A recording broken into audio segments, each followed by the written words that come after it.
আসসালামু আলাইকুম সবাইকে। যারা ক্লাসে যুক্ত আছো তারা একটু জানাও যে আমার কথা ঠিক মতো শোনা যাচ্ছে কিনা। আর যারা ক্লাসে যুক্ত আছো একটু কনফার্ম করো যে ভাইয়ার কথা ক্লিয়ার শোনা যাচ্ছে কিনা এবং স্ক্রিনটা ঠিক মতো দেখা যাচ্ছে কিনা। একটু কনফার্ম করো আমাকে।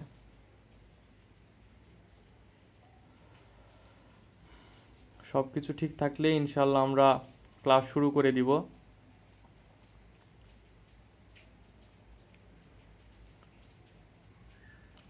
ওয়ালাইকুম আসসালাম।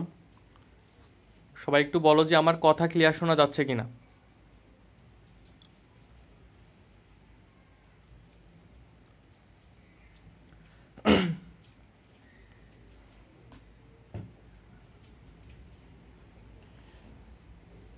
ওকে, তো চলো আমরা শুরু করি। আজকে আমাদের ফিজিক্স ফার্স্ট পেপার কাজ, শক্তি ও ক্ষমতা। তো চ্যাপ্টারটা খুবই ইম্পর্টেন্ট। চ্যাপ্টারে বেশ কিছু কিছু ম্যাথও আছে, সেগুলোও করা লাগবে। তো যেগুলো শর্ট ট্রিক্সটা করা যায় শর্ট ট্রিক্স শিখিয়ে দিব, সমস্যা নাই। ওকে, তো চলো শুরু করি। দেখো, প্রথমে বলছে কাজ। ঠিক আছে, কাজ সম্পর্কে আমরা সবাই জানি। বেসিক্যালি চ্যাপ্টারের ডিটেলসভাবে কিছু পড়ানোর নাই, কারণ তোমরা এইচএসসি দিয়ে আসছো, এই চ্যাপ্টার খুব ভালোভাবে পড়ছো, ম্যাথ ট্যাথ করে আসছো। ঠিক আছে, এখন আমরা সবাই জানি যে কাজ হইতে হলে কি হবে, কি হওয়া লাগবে, বলের সাথে স্মরণ হইতে হবে। শুধু বল প্রয়োগ করলা কিন্তু স্মরণ হইল না, তাহলে কিন্তু কাজ হবে না। ঠিক আছে, ঠিক যেমনভাবে ধরো আমরা একটা উদাহরণ পড়ছিলাম না, যে বিখ্যাত উদাহরণ যেটাকে বলে যে স্কুলের সামনে দারোয়ান মামা দাঁড়ায় আছে। ঠিক আছে, কিন্তু আলটিমেটলি কি হয় যে ফিজিক্সের ভাষায় দারোয়ান মামার কোনো কাজ হয় না, কারণ দারোয়ান মামার স্মরণ হয় নাই। ঠিক আছে, সারাদিন শুধু দাঁড়ায় থাকে এক জায়গায়, তো স্মরণ না হলে তার কোনো কাজ নাই। ঠিক আছে, তুমি মনে করো 1 ঘন্টা যাবত একটা দেওয়ালটাকে ঘুষাইতেছো। ঠিক আছে, ঘুষাই ঘুষে তুমি ঘেমে একাকার হয়ে গেছো, তোমার মনে হচ্ছে তুমি অনেক কাজ করছো, কিন্তু কি আলটিমেটলি তুমি কোনো কাজই করো না, কারণ কি দেয়ালটা তো দেয়ালের জায়গায় সরে নাই। ঠিক আছে, ওকে, তাহলে কাজ হইতে হলে কি করতে হবে ভাইয়া, বল প্রয়োগ করতে হবে, সাথে স্মরণও ঘটতে হবে। ওকে, এখন দেখো এখানে সেই আমাদের চিরচেনা সূত্রগুলা দিছে, W equal to F S. ঠিক আছে, আমরা জানি। ঠিক আছে, এখানে একটা কথা কি মনে রাখা লাগবে ভাইয়া, যে কাজ একটি কি রাশি ভাইয়া, কাজ একটি স্কেলার রাশি। বল দেখো, কাজের কাজের সূত্রে আমরা কি পাই, W equal to F S. এই ক্ষেত্রে দেখো এফ মানে বল, আর যেটা আছে স্মরণ।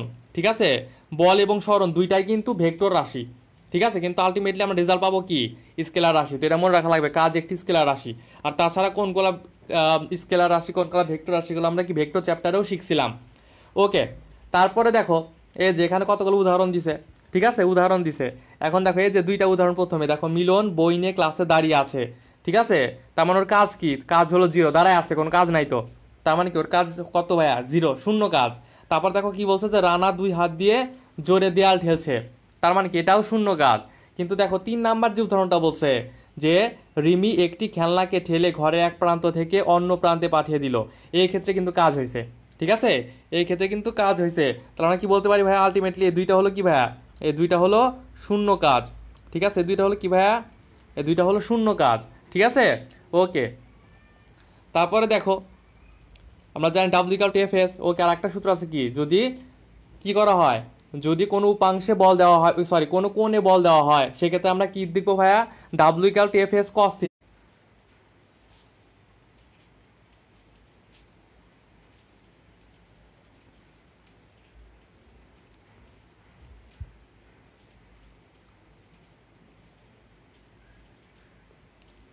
আচ্ছা, এখন বলো তো আমার কথা ক্লিয়ার শোনা যাচ্ছে কিনা।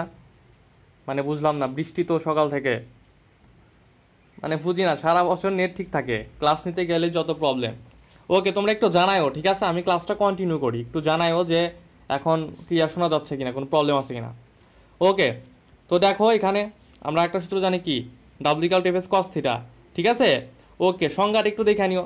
আর দেখো এখানে যেটা লাগে সেটা হলো ভাইয়া, যে কাজের একক কি, আমরা জানি কাজের এসআই একক কি ভাইয়া, জুল। ঠিক আছে, অথবা কি বলা হয়, নিউটন মিটার। ঠিক আছে, ওকে। আর একটা জিনিস লাগে, সেটা হলো ভাইয়া, যে কাজের এসআই একক কি, সরি, একটা হলো কাজের এসআই একক, একটা হলো কাজের অভিকর্ষ একক। এই যে দেখো এখানে বলছে যে কাজের অভিকর্ষ একক, এই যে দেখো কাজের অভিকর্ষ একক কি ভাই, কেজি মিটার। এসআই একক বললে জুল, আর যদি অভিকর্ষ একক বল তাহলে কি হবে kg metre, not newton metre. ঠিক আছে, অপশনে কিন্তু নিউটন মিটারও থাকবে, আবার যা নিউটন মিটার দাও না।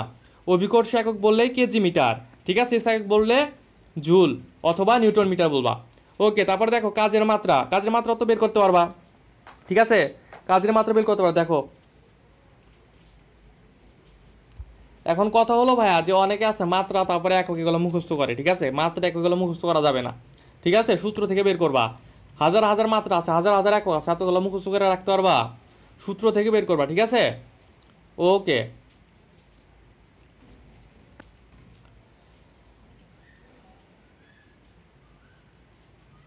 দেখো এখানে একটা উদাহরণ দিছে যে হাতে একটি ব্যাগ নিয়ে সমতল পথে হাঁটলে ব্যাগটির ওজন অর্থাৎ অভিকর্ষ বল কোনো কাজ করে না, ঠিক আছে। এই উদাহরণটা মনে রাখো, এই উদাহরণটা কিন্তু অনেক টাইমে এমসিকিউতে দিয়ে দেয়, ঠিক আছে, যে হাতে একটি ব্যাগ নিয়ে সমতল পথে হাঁটলে, ঠিক আছে, ব্যাগটির ওজন অর্থাৎ কি অভিকর্ষ বল কোনো কাজ করে না, ঠিক আছে, এটা একটু মনে রাখো। আচ্ছা দেখো এখানে আসো, যে কাজের সংখ্যা থেকে আমরা জানি বল ক্রিয়া করলেও, দেখো এখানে কয়েকটা সিচুয়েশন বলছে, সিচুয়েশনগুলো আমরা একটু দেখি। দেখো বলছে যদি বলের প্রয়োগ বিন্দুর সরণ শূন্য হয় তাহলে কাজ শূন্য, এটা আমরা জানি। তারপর কি বলছে দেখো, যদি বলের প্রয়োগ বিন্দুর সরণ বলের অভিমুখের সাথে লম্ব দিকে হয় তার মানে কি থিটা ইকুয়াল টু 90 ডিগ্রি হবে, ঠিক আছে, আমরা কি জানি F equal to cos theta, F equal to cos theta. আচ্ছা কস থিটা, এখন থিটা যদি 90 ডিগ্রি হয় তাহলে কস 90 ডিগ্রি, কস 90 ডিগ্রি মান কত ভাই বলো তো, আমরা জানি কস 90 ডিগ্রি মান কত, জিরো না, তাহলে আলটিমেটলি কি কাজ কত হবে, কাজ জিরো হয়ে যাবে, ঠিক আছে।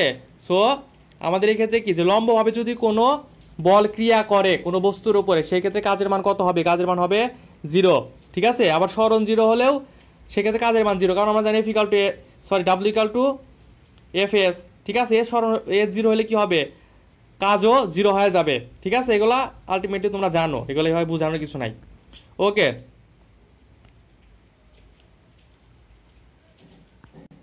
আচ্ছা দেখো নিচে আসো, দেখো এখানে একটা কথা বলছে, এখানে একটু রিডিং দাও তো, দেখো কি বলছে, যে একটি ব্যক্তি নদীর স্রোতের বিপরীতে এমনভাবে সাঁতার কাটছে যে সে নদীর তীর সাপেক্ষে স্থির রয়েছে, ওই ব্যক্তিটি কোনো কাজ করছে, অ্যান্সার কি হবে, না ব্যক্তিটি কোনো কাজ করছে না, এখানে শুধু এটা মনে রাখতে হবে, ঠিক আছে।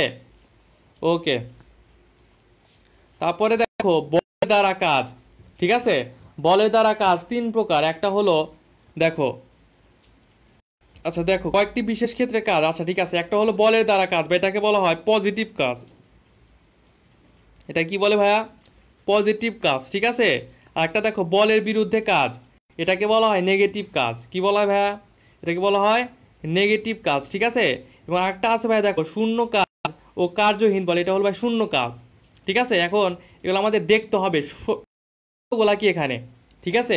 দেখো বলের দ্বারা কাজ তখনই হবে যখন মধ্যবর্তী কোণের মান হবে 0 ডিগ্রি, কত হবে ভাইয়া 0 ডিগ্রি বা ধনাত্মক কাজ, ঠিক আছে। এক্ষেত্রে কী হবে ধনাত্মক কাজ, এবং এই ক্ষেত্রে গতিশক্তি বৃদ্ধি পাবে এবং স্থিতিশক্তি হ্রাস পাবে, এগুলাই বলছে এখানে, ঠিক আছে। তো আমাদের মনে রাখা লাগবে কোনগুলা, দেখো যে বলের দ্বারা কাজ একটি কী কাজ ভাইয়া, ধনাত্মক কাজ, ঠিক আছে। এক্ষেত্রে কী হয় ভাইয়া, স্থিতিশক্তি হ্রাস পায় আর গতিশক্তি বৃদ্ধি পায়, ঠিক আছে। কোণের মান কত, কোণের মান হলো 90 ডিগ্রি থেকে কম এবং 0 ডিগ্রি চাইতে বেশি অথবা 0 ডিগ্রির কত সমান, ঠিক আছে। এটা একটু মনে রাখবা, এই তিনটা ইনফরমেশন মনে রাখা লাগবে। তারপর দেখো বলের বিরুদ্ধে কাজ, ঠিক আছে, বলের বিরুদ্ধে কাজ, এক্ষেত্রে কত ভাইয়া, বলের বিরুদ্ধে কাজ মানে কি বলো তো, বলের বিরুদ্ধে কাজ মানে যে ক্ষেত্রে থিটার মান হবে 180 ডিগ্রি, ঠিক আছে, বিপরীত দিক, ঠিক আছে। তুমি মনে করো যে কি বলে যে বল দিলা এইদিকে, কাজ হলে এইদিকে, ঠিক আছে, তাহলে এটা কি হবে, এটা হবে বলের বিরুদ্ধে কাজ, তার মানে এই ক্ষেত্রে থিটার মান কত ভাই 180 ডিগ্রি, ঠিক আছে, 180 ডিগ্রি। এই রেঞ্জটা মনে রাখবা যে 90 ডিগ্রি থেকে বড় অথবা 180 ডিগ্রি থেকে ছোট অথবা সমান, এটা একটু মনে রাখো, ঠিক আছে। এখানে প্যাচ লাগা দেয় ভাই, এই যে ছোট এবং সমান আছে না, এই যে এই সমান চিহ্নটা এখানে না দিয়ে এখানে দেয়, তাহলে কিন্তু ঝামেলা। আবার এই যে এখানে দেখো, এখানে কি থিটার মান 0 ডিগ্রি চাইতে বড় অথবা সমান আছে না, এই সমান চিহ্নটা এখানে না দিয়ে দিবে যেখানে, ঠিক আছে, 90 ডিগ্রিটা আগে দিবে, এইভাবে প্যাচ মেরে দিবে, এগুলো মনে রাখতে হবে। তাহলে বলের বিরুদ্ধে কাজ কি হবে ভাই, এটা বোঝাই যাচ্ছে যে ঋণাত্মক কাজ হবে, যেহেতু আমি বল যেই দিকে দিচ্ছি কাজ কোন দিকে পাচ্ছে, তার বিপরীত দিকে, তার মানে কি ঋণাত্মক কাজ হবে, ঠিক আছে। ওকে, এবং এক্ষেত্রে কি হবে, এক্ষেত্রে স্থিতিশক্তি বৃদ্ধি পাবে, মোট কথা পজিটিভ কাজ বা বলের দ্বারা কাজের বিপরীত। ঠিক আছে, ওকে। এখন দেখো শূন্য কাজ, শূন্য কাজ কোন ক্ষেত্রে হয় ভাইয়া? শূন্য কাজ হবে এক কথায় যখন থিটার মান 90 ডিগ্রি। আমরা একটু আগে দেখছি থিটার মান 90 ডিগ্রি হলে কি হয়? কজ কি হলো এটা? ওকে দেখো থিটার মান 90 ডিগ্রি হলে আলটিমেটলি কি হয়? কজ 90 ডিগ্রি ইকুয়াল টু 0 হয়ে যায়। তো সেক্ষেত্রে আমরা কি জানি? তাহলে কাজের মান হবে 0। তো যখনই আমরা দেখবো থিটার মান 90 ডিগ্রি তখনই সেটা কি হবে? কাজের মান 0 হবে, অর্থাৎ শূন্য কাজ হবে। বুঝতে পারছো কিনা? ওকে এখন দেখো এই শূন্য কাজের কতগুলা কয়েকটা উদাহরণ কথা বলছে এখানে। দেখো যে কেন্দ্রমুখী বল বা অভিকেন্দ্র বল, ঠিক আছে, এগুলো কি? গেল সব কার্যহীন বল বা শূন্য কাজ, শূন্য কাজের উদাহরণ। ঠিক আছে, ওকে। আর এই যে সংজ্ঞার একটু মনে রাখো যে যে বলের প্রয়োগে বস্তুর সরণ বলের অভিমুখের সমকোণে ঘটে তাকে কি বলে? কার্যহীন বল বলে। ঠিক আছে, মানে সমকোণ মানে কি? 90 ডিগ্রি। ঠিক আছে, ওকে।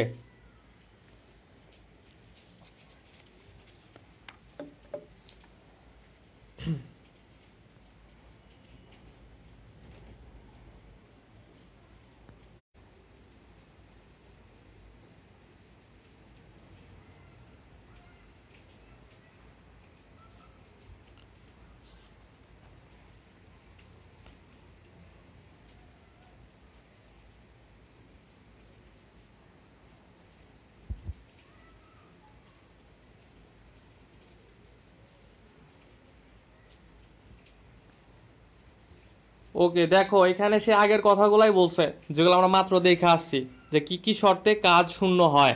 ঠিক আছে, এই যে সরণ শূন্য হইলে, মধ্যবর্তী কোণ 90 ডিগ্রি হইলে, ঠিক আছে, ওকে, এবং কি বৃত্তাকার পথে ঘুরলে। যেমন বললাম যে তুমি যদি একটা সুতার সাথে একটা কোনো কিছু একটা ইট বা পাথর বেঁধে যদি ঘোরাও আলটিমেটলি, ঠিক আছে, তাহলে সেটা কি সেই ক্ষেত্রে একটা আমরা দেখবো কি কেন্দ্রমুখী বল আছে কেন্দ্রের দিকে।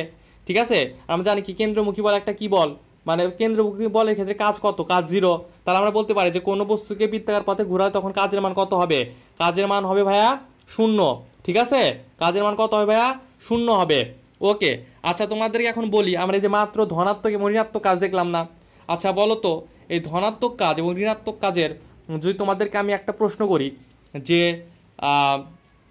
তুমি সিঁড়ি থেকে নিচে নামলা, ঠিক আছে, সিঁড়ি থেকে নিচে নামলা, এটা ধনাত্মক কাজ নাকি ঋণাত্মক কাজ? একটু বলো তো দেখি, কমেন্ট করো তো সবাই, যে তুমি যদি সিঁড়ি থেকে নিচে নামো এটা ধনাত্মক কাজ হবে নাকি ঋণাত্মক কাজ হবে? একটু বলো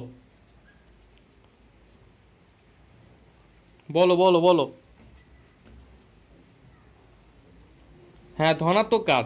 ওকে, এটা একটা ট্রিক্সের মাধ্যমে মনে রাখা যায়। সেটা হলো যে মনে করো যে যদি দেখো যে নিচের দিকে নামা কিছু বুঝাইতেছে, ঠিক আছে, নিচের দিকে নামা মানে অভিকর্ষজ বলের দিকে। ঠিক আছে, অভিকর্ষজ বলের দিকে, অভিকর্ষ বল নিচের দিকে কাজ করে না। তো যদি নিচের দিকে কোনো কাজ করা বোঝায়, নিচের দিকে কোনো কাজ করা বোঝায়, সেটা কী হবে? সেটা হবে ধনাত্মক কাজ। ঠিক আছে, সেটা কী হবে? ধনাত্মক কাজ হবে। ঠিক আছে, এবং ঠিক সেমভাবে যদি ওপরের দিকে বোঝায়, যে তুমি গাছে উঠতেছো বা সিঁড়ি বেয়ে উপরে উঠতেছো, ঠিক আছে, সেক্ষেত্রে কী হবে? সেটা হবে ঋণাত্মক কাজ। ঠিক আছে, ঋণাত্মক কাজ, ঋণাত্মক কাজ, এটা একটু মনে রাখো। আবার আরও কিছু কথা আছে ওই পাবা ওই ধনাত্মক কাজ এবং ঋণাত্মক কাজের বৈশিষ্ট্য ওখানে, যে ধনাত্মক কাজে ত্বরণ হয়, ঠিক আছে, ত্বরণ হয়, বেগ বৃদ্ধি পায়, এবং কি ঋণাত্মক কাজে মন্দন হয় আর বেগ হ্রাস পায়। তো মন্দন কখন হবে? যখন বেগ হ্রাস পাবে তখনই তো মন্দন হবে। এগুলা এমনি মনে রাখা যায়। ঠিক আছে, তেমন কঠিন কিছু না। ওকে, আচ্ছা দেখো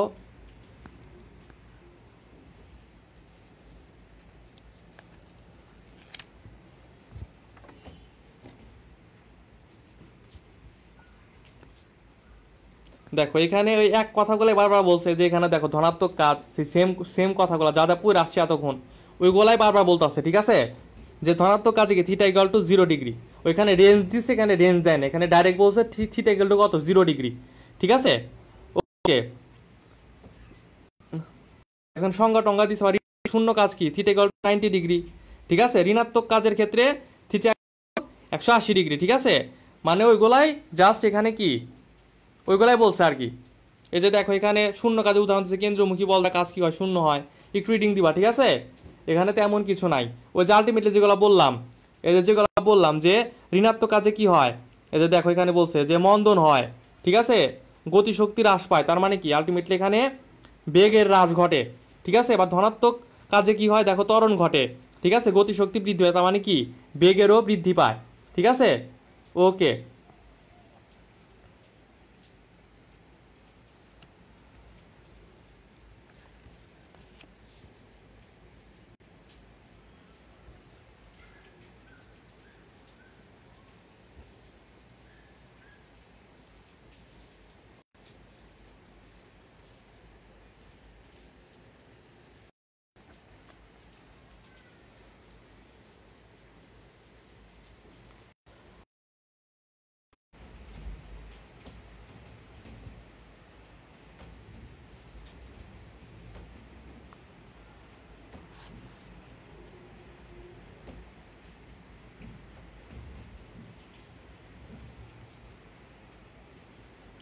আজকে এমন হইতেছে কেন বুঝতেছি না, মানে মেজাজ খুব খারাপ হয়ে যায়। ঠিক আছে, এমনিতেই মন মেজাজ ভালো নাই তোরে।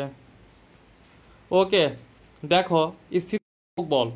ঠিক আছে, স্থিতিস্থাপক কথাটা আসলে আমাদের মাথায় সর্বপ্রথম যেটা আসে সেটা হলো ভাই স্প্রিং। ঠিক আছে, কারণ স্প্রিং এর চাইতে স্থিতিস্থাপক আমরা আসলে সচরাচর আমাদের দৈনন্দিন লাইফে দেখি না। ঠিক আছে, এবং দেখো স্প্রিং এর জিনিসটা সাথে আমরা পরিচিত।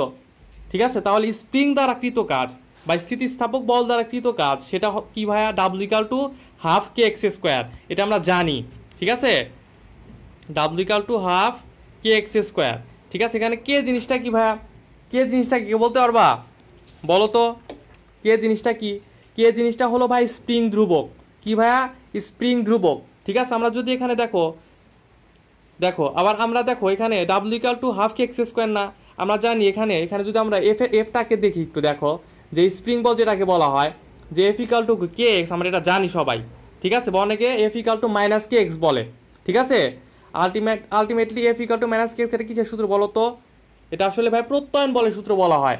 ঠিক আছে, যে আমরা স্প্রিং একদিকে টান দিলাম, দেন স্প্রিংটা যে আমরা যে দিকে বল প্রয়োগ করি, স্প্রিংটাকে টান দিলাম, তার বিপরীত দিকে যে একটা বল ক্রিয়া করে সেটাকে বলা হয় কি প্রত্যয়ন বল, আমরা দেখবো একটু পরে। ঠিক আছে, ওকে। তো সেই সূত্রের মাধ্যমে কি পাই, W equal to K X. ঠিক আছে, ওকে। তো দেখো এটার মাধ্যমে আমাদের আছে যে যেটা বললাম যে এফ ইকুয়াল টু কি, এফ হলো ভাইয়া স্প্রিং ধ্রুবক। তো আমরা স্প্রিং ধ্রুবকটাকে বের করে নিতে পারি। সরি এফ না, কে কে সরি সরি দেখো কে, তাহলে কে ইকুয়াল টু কি পাই আমরা, এফ ডিভাইডেড এক্স। ঠিক আছে, মাত্রা কি হবে বলো তো, আগে এককটা দেখি নিউটন, আর নিচে কত মিটার, তাহলে কি হবে নিউটন পার মিটার। মাত্রাটা কি হয় বলো, মাত্রাটা হবে কি ভাইয়া, এম টি ইনভার্স টু। ঠিক আছে, M T inverse two, M T inverse two কীভাবে করা হয় বলো তো, দেখো এফ এর, দেখো কি ছিল উপরে এফ আর নিচে ছিল এক্স। এফ ইকুয়াল টু কি জানি, M L T inverse two, আমরা জানি না এফ এর মাত্রা। আর এক্স মানে কি, এক্স মানে হলো সরণ বা এল, এই এল এল কেটে যায়, কি থাকে আলটিমেটলি থাকে এম টি ইনভার্স টু, এটাই। ঠিক আছে, তো এগুলো আসলে এইভাবে বলার কিছু নাই, তোমরা জানো, এত বড় হয়ে গেছো এখন মাত্রা একগুলো বের করতে পারবা, তারপরে দেখা দিলাম। ঠিক আছে, ওকে ওকে। তো আমরা যেটা দেখলাম যে স্প্রিং বল দ্বারা কৃত কাজ W equal to half K x square. ঠিক আছে, তাহলে আমরা কাজ ডাব্লিউ ইকুয়াল টু কি জানলাম, হাফ কে এক্স স্কোয়ার। আচ্ছা, এক্স হলো এখানে সরণ, স্প্রিং এর সরণ। ঠিক আছে, তাহলে আমরা বলতে পারি না ডাব্লিউ ইকুয়াল, সরি ডাব্লিউ সমানুপাতিক কি হয় ভাইয়া, ডাব্লিউ সমানুপাতিক এক্স স্কোয়ার। ঠিক আছে, ডাব্লিউ সমানুপাতিক কি ভাই, এক্স স্কোয়ার। ঠিক আছে, তাহলে কি এখানে দেখো ওই কথাটাই বলছে। ঠিক আছে, স্থিতিস্থাপক বল দ্বারা কাজ সরণের বর্গের সমানুপাতিক, অর্থাৎ কি ডাব্লিউ সমানুপাতিক এক্স স্কোয়ার। ঠিক আছে, তার মানে কি স্থিতিস্থাপক বলের বিপরীতে সরণ 2 গুণ হলে কাজ কয় গুণ হবে ভাইয়া, 4 গুণ হবে, কারণ এক্স স্কোয়ার। ঠিক আছে, ওকে।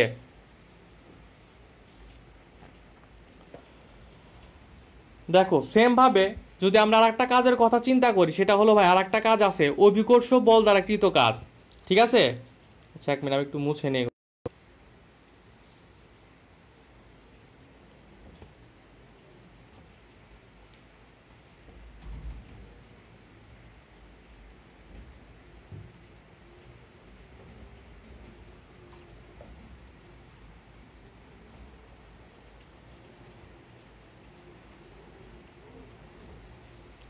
দেখো অভিকর্ষ বল দ্বারা কৃত কাজ, এটা যদি আমরা একটু পড়ি, দেখো আমরা অভিকর্ষ বল দ্বারা কৃত কাজ, দেখো কাজের একটা মাস্টার সূত্র কি আমরা জানি, W equal to F H.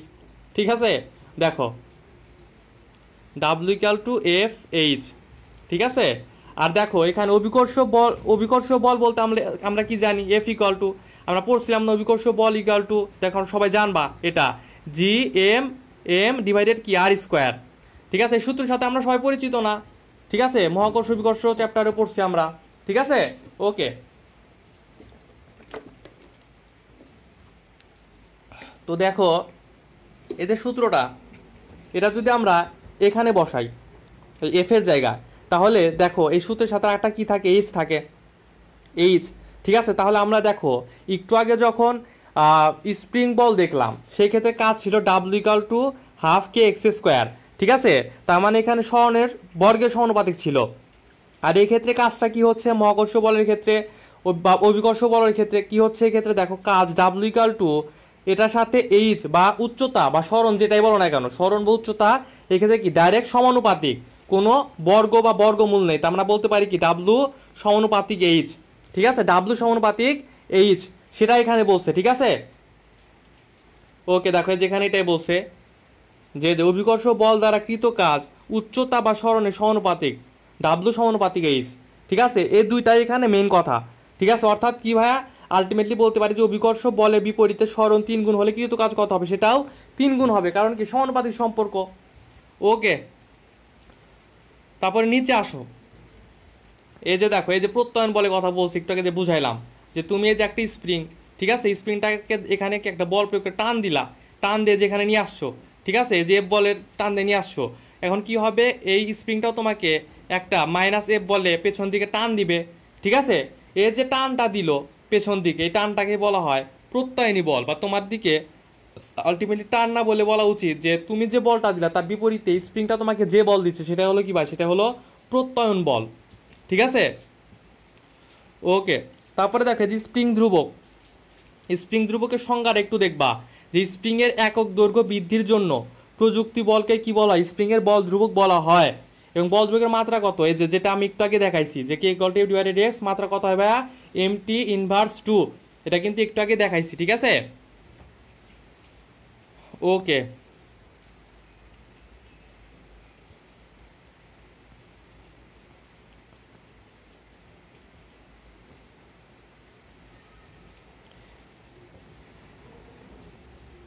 আচ্ছা দেখো এখানে বলছে যে স্প্রিং ধ্রুবক নির্ভর করে কিসের উপরে, কোন কোন বিষয়ের উপর নির্ভর করে।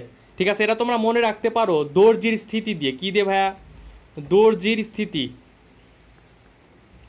দর্জির স্থিতি, এই টিক্সটা দিয়ে মনে রাখতে পারো। ঠিক আছে, দর্জির, দেখো দর্জির দ দিয়ে মনে রাখবা স্প্রিংয়ের দৈর্ঘ্য, বর্গীয় জ দিয়ে মনে রাখবা জ্যামিতিক গঠন, আর স্থিতি মানে কি স্থিতিস্থাপকতা।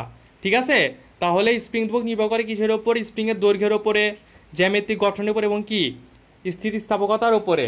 ঠিক আছে, দর্জির স্থিতি দিয়ে আমরা মনে রাখতে পারি।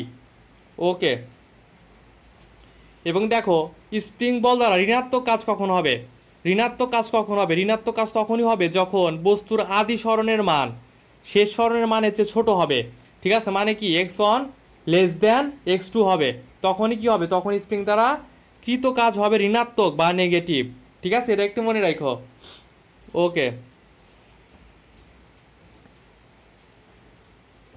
দেখো এখানে অভিকর্ষ বলের সংজ্ঞা টঙ্গা দিছে। আলটিমেটলি আমাদের এখানে যেটা জানা লাগবে সেটা হলো ভাই যে সূত্রটা।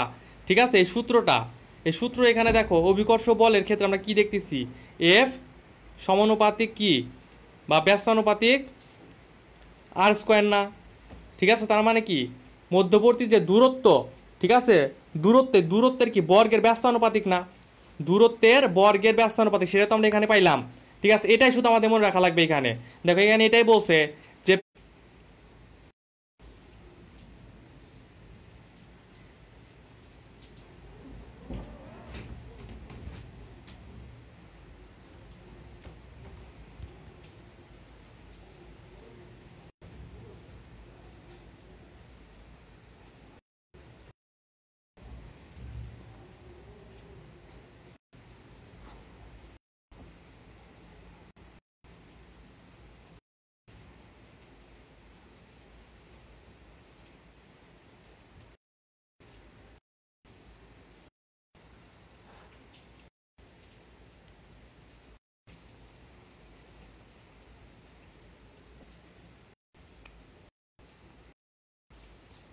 আচ্ছা, এমন প্রবলেম হইলে তো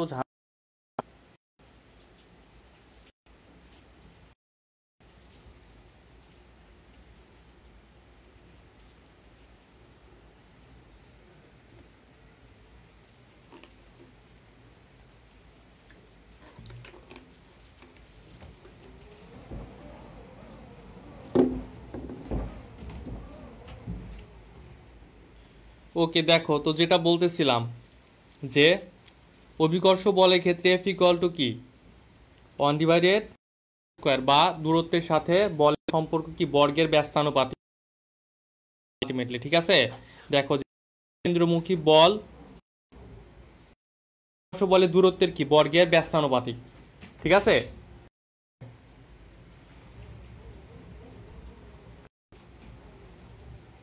এখানে দেখো একটা উদাহরণ দিছে যে কোনো বস্তুকে কপি কলের সাহায্যে নিচে নামানো, ক্রেন দিয়ে নামানো, তারপর কি শিশু পার্কে বাচ্চাদের মসৃণ তল থেকে পিছলে নিচে পড়া, সবই কি অভিকর্ষ বল দ্বারা কৃত কাজ।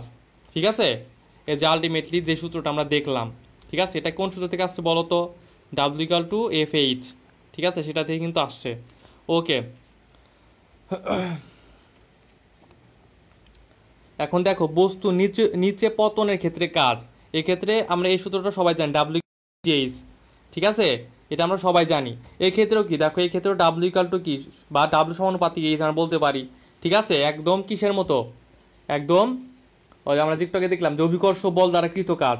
ঠিক আছে, আমরা দেখলাম না, W equal to G M M divided I square into H, এ যেটা সরি এ যেটা, এটার মতো কিন্তু এখানেও এইচ সমানুপাতিক ডাব্লিউ, এখানেও কি এইচ সমানুপাতিক ডাব্লিউ। ঠিক আছে, তো আলটিমেটলি একই কথা, দুইটা কিন্তু একই, যার সূত্র আলাদা। যেখানে এটা বলছে যে ডাব্লিউ সমানুপাতিক এইচ, সুতরাং অভিকর্ষ বলের দিকে কাজ সরণের বা উচ্চতার সমানুপাতিক। ঠিক আছে, ওকে, তাই সম্পর্কগুলো লাগে। ঠিক আছে, আর সূত্র মনে রাখলেই সম্পর্কগুলা নিজে নিজে মানে মনে রাখা যায় আর কি, কঠিন কিছু না তো। ঠিক আছে, ওকে, এই যে একই কথা। ঠিক আছে, এগুলা একই কথা আবার বলছে। আচ্ছা দেখো নিচে আসো, এই যে স্প্রিং এরটা, এটা আমরা দেখছি। ঠিক আছে, স্থিতিস্থাপক বলের ক্ষেত্রে কি, কাজ সরণের বর্গের সমানুপাতিক, অভিকর্ষ বল দ্বারা কি, কাজ সরণের সমানুপাতিক। ঠিক আছে, কোনটা বর্গের সমানুপাতিক, ঠিক আছে, কোনটা সরণের সমানুপাতিক, এগুলো একটু দেখো। এই যে এখানে ওই কথাগুলাই বলছে। ঠিক আছে, ওই কথাগুলাই এখানে বলছে। ঠিক আছে, আবার দেখো এই কথাগুলো আবার বলছে, এই দেখো এই যে এখানে আসো। ঠিক আছে, এই দেখো, আচ্ছা এই যে এখানে একটা কথা বলছে দেখো, যে ওপর থেকে নিচে পতনের ক্ষেত্রে দূরত্ব হ্রাস পায়, অর্থাৎ কি কাজ ধনাত্মক হয়। আমি বলছিলাম না যে ওপর থেকে কোনো কিছু নিচে পড়লে কাজ ধনাত্মক। ঠিক আছে, আবার দেখো এখানে বলছে যে নিচ থেকে কোনো বস্তুকে উপরে উঠালে দূরত্ব বৃদ্ধি পায়, অর্থাৎ কি হয়, মহাকর্ষ বলের ক্ষেত্রে কাজ ঋণাত্মক। মানে নিচ থেকে উপরে উঠলে কাজ ঋণাত্মক, আর ওপর থেকে নিচে নামলে কি কাজ ধনাত্মক। এই দুইটা কথা কিন্তু অনেক আগে মনে রাখতে বলছিলাম। ঠিক আছে, ওকে, এই দুটো কথা মনে রাখবা। তারপরে দেখো এখানে বলছে যে এই যে জানার বিষয়, দেখো এখানে ওই আগের কথাগুলোই বলছে যেগুলো দেখে আসলাম, এক কথায় এতবার কেমনে বলে দেখো, যে অভিকর্ষ বল দ্বারা কৃত কাজ সরণের সমানুপাতিক, এটা দেখছি না মাত্র। আবার দেখো যে স্থিতিস্থাপক বল স্প্রিং এ যেটা, এটাও দেখছি। ঠিক আছে, এখানে দেখো যে এই দুইটাও আমরা জানি যে পৃথিবীর কেন্দ্রমুখী বল কি, অভিকর্ষ বল, এবং অভিকর্ষ বল দূরত্বের বর্গের ব্যস্তানুপাতিক। এটা আমরা জানি যে F equal to G M M divided r square. তাহলে কি হলো, অভিকর্ষ বল দূরত্বের বর্গের ব্যস্তানুপাতিক। ঠিক আছে, ওকে,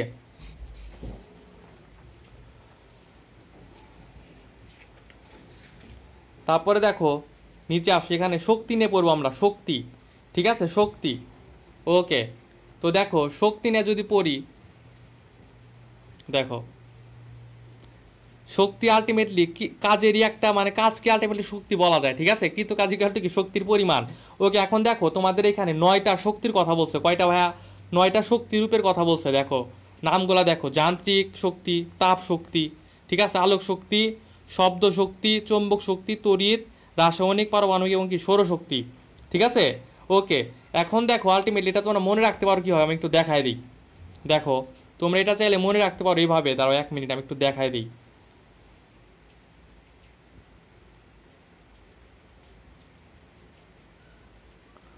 উম,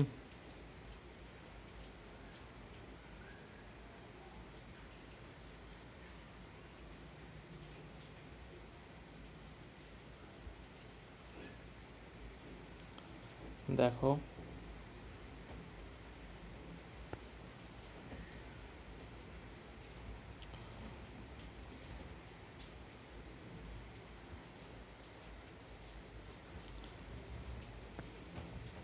দেখো তোমরা একটা ছন্দ মনে রাখবা, সেটা হলো চতুর্পাশে সূর্য তারা।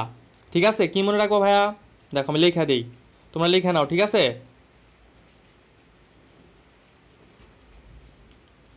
চতুর্পাশে সূর্য তারা। ঠিক আছে, দেখো চতুর্পাশের চ দিয়ে মনে রাখবা চৌম্বক শক্তি। কি ভাইয়া? এই যে চৌম্বক শক্তি, এটা মনে রাখবা চ দিয়ে। ঠিক আছে, তোমরা লেখা নাও, নিচে নিচে লেখা নাও, আমি এখানে জায়গা নাই দেখে লিখতে পারবো না হয়তো। ত দিয়ে মনে রাখবা তড়িৎ শক্তি। ঠিক আছে, প দিয়ে কি মনে রাখবা ভাইয়া? প দিয়ে মনে রাখবা পারমাণবিক শক্তি। ঠিক আছে, স দিয়ে কি মনে রাখবা? স দিয়ে মনে রাখবা শব্দ শক্তি। ঠিক আছে, সূর্যের সু দিয়ে কি মনে রাখবা? সূর্য সু দিয়ে মনে রাখবা সৌরশক্তি। জ দিয়ে মনে রাখবা যান্ত্রিক শক্তি। দেখো যান্ত্রিক শক্তি যেখানে আছে, এই যে যান্ত্রিক শক্তি। ঠিক আছে, যান্ত্রিক শক্তি। আর সূর্য কি? সূর্য থেকে আমরা কি আলো পাই না? তার মানে আর একটা আছে এখানে, কি সেটা হলো ভাইয়া আলোক শক্তি। ঠিক আছে, তারপর দেখো তারা। ঠিক আছে, তারা তা দিয়ে মনে রাখবা তাপ শক্তি। কি শক্তি ভাইয়া? তাপ শক্তি। আর রা দিয়ে মনে রাখবা ভাইয়া রাসায়নিক শক্তি। ঠিক আছে, তাহলে কি আমরা চতুর্পাশে সূর্য তারা, এটা দিয়ে কি ভাই আমরা 9টা শক্তির কথা মনে রাখতে পারি। ঠিক আছে, এখন এটা তো মনে রাখতেই পারি, কিন্তু প্যাচটা লাগবে কোথায়? প্যাচটা লাগবে ভাইয়া এই যে 8 নাম্বারে যে আছে পারমাণবিক শক্তি। ঠিক আছে, এখানে প্যাচ লাগায় দেয়। কি প্যাচ লাগায় দেয়? ওরা পারমাণবিক শক্তি না দিয়ে দেয় আণবিক শক্তি। কি দেয় ভাইয়া? আণবিক শক্তি। আণবিক শক্তি দিয়ে দেয়। ঠিক আছে, এখন পারমাণবিক নাকি আণবিক এই কথাটা পোলাপান প্যাচ লাগা দেয়। আণবিক শক্তি দেখে মনে করে যে এরকম কিছু পড়ছিলাম, তো তখন দাগায় দিয়ে আসে আণবিক। তো মনে রাখতে হবে আণবিক শক্তি নামে কোনো শক্তি নাই। ঠিক আছে, এটা একটু মনে রাখবা। ওকে, তারপরে দেখো এখন যদি আমরা যান্ত্রিক শক্তি নিয়ে পড়াশোনা করব। ঠিক আছে, অলরেডি তোমরা 9-10 থেকে পড়ে আসতেছো যান্ত্রিক শক্তি নিয়ে। যান্ত্রিক শক্তি দুই প্রকার, একটা কি? একটা হলো গতি শক্তি, একটা হলো কি স্থিতি শক্তি বা বিভব শক্তি। একটা কাইনেটিক এনার্জি, একটা কি পটেনশিয়াল এনার্জি। ঠিক আছে, ওকে, দেখো এখানে তোমরা একটা কথা মনে রাখবা যে যান্ত্রিক শক্তি মানে নড়াচড়া করা। ঠিক আছে, যান্ত্রিক শক্তি মানে কি? যান্ত্রিক শক্তি মানেই নড়াচড়া করবে। ঠিক আছে, নড়াচড়া করবে, এটা একটু মনে রাখো। দেখো কেন মনে রাখতে বললাম, দেখো এখানে যদি তুমি একটু দেখো যে এখানে অনেকগুলো উদাহরণ দিছে, উদাহরণগুলো তোমার মাস্ট পড়তে হবে। 100% শক্তি রূপান্তরের সকল উদাহরণগুলো তোমাকে কি রিডিং পড়তে হবে, মনে রাখতে হবে। ঠিক আছে, যেমন যেখানে বলছে যে পানি উচ্চ স্থান হতে নিম্ন স্থানে প্রবাহিত হয়। উচ্চ স্থানে থাকার সময় কি শক্তি গতিশক্তি, নিম্ন স্থানে প্রবাহিত সময় স্থিতিশক্তিতে রূপান্তরিত হয়। স্থিতিশক্তি গতিশক্তিতে রূপান্তরিত হয়। এই গতিশক্তির সাহায্যে টারবাইন ঘুরিয়ে বিদ্যুৎ উৎপন্ন করা হয়। অর্থাৎ কি হয়, যে আমরা টারবাইন ঘুরিয়ে বিদ্যুৎ উৎপাদন করি, এই ক্ষেত্রে যান্ত্রিক শক্তি বিদ্যুৎ শক্তিতে পরিণত হয়। ঠিক আছে, টারবাইন ঘুরিয়ে বিদ্যুৎ শক্তি উৎপাদন করার ক্ষেত্রে কি হয় ভাইয়া? যান্ত্রিক শক্তি বিদ্যুৎ শক্তিতে রূপান্তরিত হয়। এই যে একটু আগে তোমাদের বললাম যে যান্ত্রিক শক্তি মানে কি? নড়াচড়া করা। তো দেখো এই যে টারবাইন যে ঘুরতেছে, তার মানে কি টারবাইন নড়াচড়া করতেছে না? তার মানে কি টারবাইনের ঘোরাটা কি ছিল? যান্ত্রিক শক্তি ছিল। আর কি তৈরি করছি? আমরা বিদ্যুৎ তৈরি করছি, তার মানে কি করছি? সে যান্ত্রিক শক্তিটাকে বিদ্যুৎ শক্তিতে রূপান্তরিত করছি। ঠিক আছে, সবগুলাই রিডিং দিবা, সবগুলাই। দেখো এখানে বলছে যে বিদ্যুৎ শক্তি যখন বৈদ্যুতিক বাতির মাধ্যমে প্রবাহিত হয় তখন কি বলি আমরা? বিদ্যুৎ শক্তি আলোক শক্তিতে রূপান্তরিত হয়েছে। ঠিক আছে, ও কিভাবে সবগুলাই পড়বা, এখানে অনেকগুলো আছে। ঠিক আছে, সবগুলাই পড়বা। দেখো আরো কয়েকটা ইম্পর্টেন্ট যে এখানে আসো, দেখো যেখানে একটা বলছে যে ক্যালসিয়াম পটাশিয়াম রুবিডিয়াম। ঠিক আছে, ক্যালসিয়াম পটাশিয়াম রুবিডিয়াম। ঠিক আছে, এই যে ক্যালসিয়াম পটাশিয়াম রুবিডিয়াম প্রভৃতি ধাতুর ওপর আলো পড়লে ইলেকট্রন নির্গত হতে দেখা যায়। এই ক্ষেত্রে এটা কি বলা হয়? আলোক শক্তি বিদ্যুৎ শক্তিতে রূপান্তরিত হয়েছে। ঠিক আছে, তোমাদের এখানে ক্যালসিয়াম পটাশিয়াম রুবিডিয়াম আছে, এখানে কিন্তু অন্য ধাতু দিয়ে দিতে পারে। তোমরা এটা কেমনে মনে রাখবা? এটা মনে রাখবা কাপড় দিয়ে। কি দিয়ে? কাপড় দিয়ে মনে রাখবা। ঠিক আছে, কাপড়ের কা দিয়ে হলো ক্যালসিয়াম, প দিয়ে পটাশিয়াম, র দিয়ে কি রুবিডিয়াম। ঠিক আছে, কাপড় দিয়ে মনে রাখবা ক্যালসিয়াম পটাশিয়াম এবং রুবিডিয়ামের ওপর আলো পর ইলেকট্রন নির্গত, এক্ষেত্রে কি হয় ভাইয়া? আলোক শক্তি বিদ্যুৎ শক্তিতে রূপান্তরিত হয়। তারপরে দেখো এখানে বলছে দুই হাতের তালু পরস্পর ঘষলে, এই যে তুমি পরস্পর ঘষলা, তার মানে কি একটা নড়াচড়া করাইলে তোমার হাতগুলা, এই যে তার মানে কি নড়াচড়া করলে সেটা কি যান্ত্রিক শক্তি। আর কি করলা তুমি? তাপ তৈরি করলা, তার মানে কি তাপ শক্তিতে রূপান্তরিত করলা। তো যান্ত্রিক শক্তি কি হইলে ক্ষেত্রে? তাপ শক্তিতে রূপান্তরিত হয়েছে। ঠিক আছে, ওকে, তারপরে দেখো এই যে এটাও খুব ইম্পর্টেন্ট, এখানে বলছে দেখো যে ঔষধের কারখানায় শ্রবণোত্তর বা শ্রবণোত্তর তরঙ্গের সাহায্যে জীবাণু ধ্বংস করা হয়, কর্পূরকে পানিতে দ্রবণীয় করা হয়, এছাড়া শব্দ তরঙ্গ দ্বারা বস্ত্রাদির ময়লাও পরিষ্কার করা হয়। এসব ক্ষেত্রে আসলে আলটিমেটলি কি ঘটে, শব্দ শক্তি যান্ত্রিক শক্তিতে রূপান্তরিত হয়। আমরা এতক্ষণ দেখলাম যান্ত্রিক শক্তি, বিদ্যুৎ শক্তি, তাপ শক্তি এবং কি শব্দ শক্তিতে রূপান্তরিত হইতো, আর কিন্তু এখানে কি হয়েছে, উল্টা ঘটছে, শব্দ শক্তি যান্ত্রিক শক্তিতে রূপান্তরিত হয়েছে। ঠিক আছে, ওকে। আচ্ছা দেখো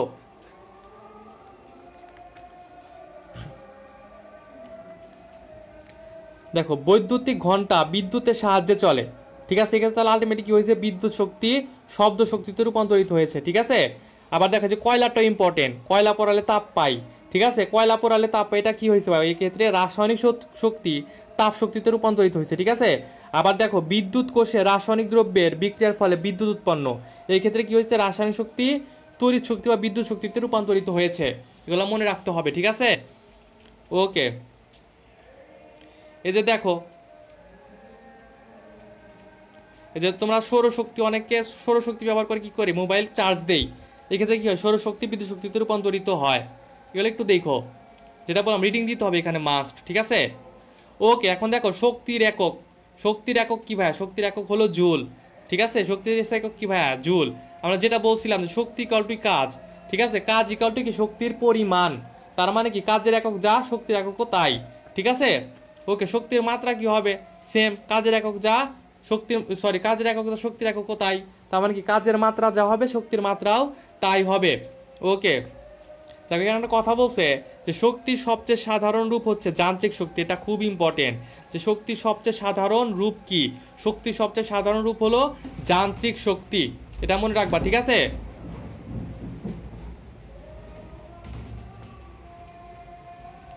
যে কথা একটু মনে রাখো যে সমবেগে গতিশীল বস্তুর ক্ষমতা শূন্য হয়, যা বেগের ওপর নির্ভরশীল নয়।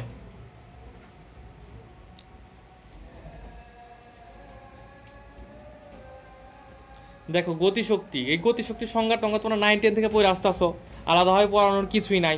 যে কোনো গতিশীল বস্তু তার গতির কারণে কাজ করা যে সামর্থ্য লাভ করে তাকে বস্তুটির গতিশক্তি বলা হয়। ঠিক আছে, গতিশক্তির সূত্র আমরা জানি = 1/2 mv²। ঠিক আছে, আর মাত্রাটা তোমরা বের করতে পারবা না, মাত্রা বের করা কি কঠিন বলো, বের করতে পারবা, কিন্তু খুব ইজিলি বের করতে পারবো। মাত্রা কখনো মুখস্থ করবা না, মাত্রা একক কখনো মুখস্থ করবা না। ঠিক আছে,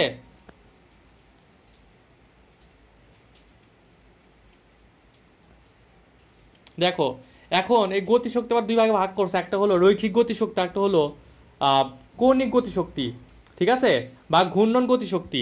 দেখো রৈখিক গতিশক্তি কোনটা ভাইয়া, এই যে বিনা বাধায় পরন্ত কোনো বস্তু। ঠিক আছে, দেখো মনে করো যে তুমি উপর থেকে একটা পাথর ফেলে দিলা ছাদ থেকে, সেটা কি, সেটাকে আমরা বলবো ভাইয়া রৈখিক গতিশক্তি। ঠিক আছে, কিন্তু এই যে মাথার উপর ফ্যান ঘুরতেছে, এটা তো একটা গতি আছে, কিন্তু এটা কি ঘূর্ণন গতি না, এই জন্য এটাকে আমরা বলবো যে বৈদ্যুতিক পাখার গতি হলো একটি আবর্ত বা ঘূর্ণন গতিশক্তি। এবং কোনো কোনো ক্ষেত্রে এই ঘূর্ণন গতিশক্তি এবং আবর্ত গতিশক্তি দুইটা একসাথেই ঘটে, যেমন গাড়ির চাকা বা ফুটবল। কোন কোন ক্ষেত্রে ভাইয়া, গাড়ির চাকা বা ফুটবলে রৈখিক ও আবর্ত গতিশক্তি দুইটাই থাকে। কিভাবে থাকে দেখো, গাড়ির চাকা দিয়ে উদাহরণ দিলে জিনিসটা ভালো বুঝবা। আচ্ছা, গাড়ির চাকা কি এরকম থাকে না, দেখো গাড়ির চাকা কিন্তু এভাবে ঘুরতে থাকে, এভাবে ঘুরতে থাকে, এবং আলটিমেটলি কি এভাবে যেমন ঘুরে তার পাশাপাশি কি এই জিনিসটা সামনের দিকেও মুভ করে। এই জিনিসটা সামনের দিকে যে মুভ করতেছে সম্পূর্ণটা, এটা হলো রৈখিক গতি। এবং এই যে নিজে নিজে যে ঘুরতেছে, এটা হলো কি, এটা হলো এটা হলো আবর্ত গতি বা ঘূর্ণন গতি।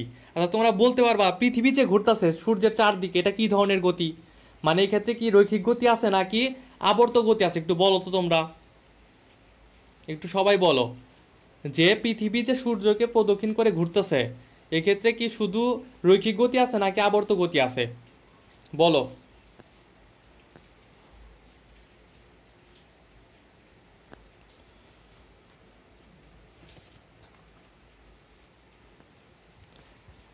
আচ্ছা এখানে আসো, দেখো গতিশক্তি, যে ওখানে ওই এক কথাগুলাই বলছে, আমরা জানি গতিশক্তি = 1/2 mv²।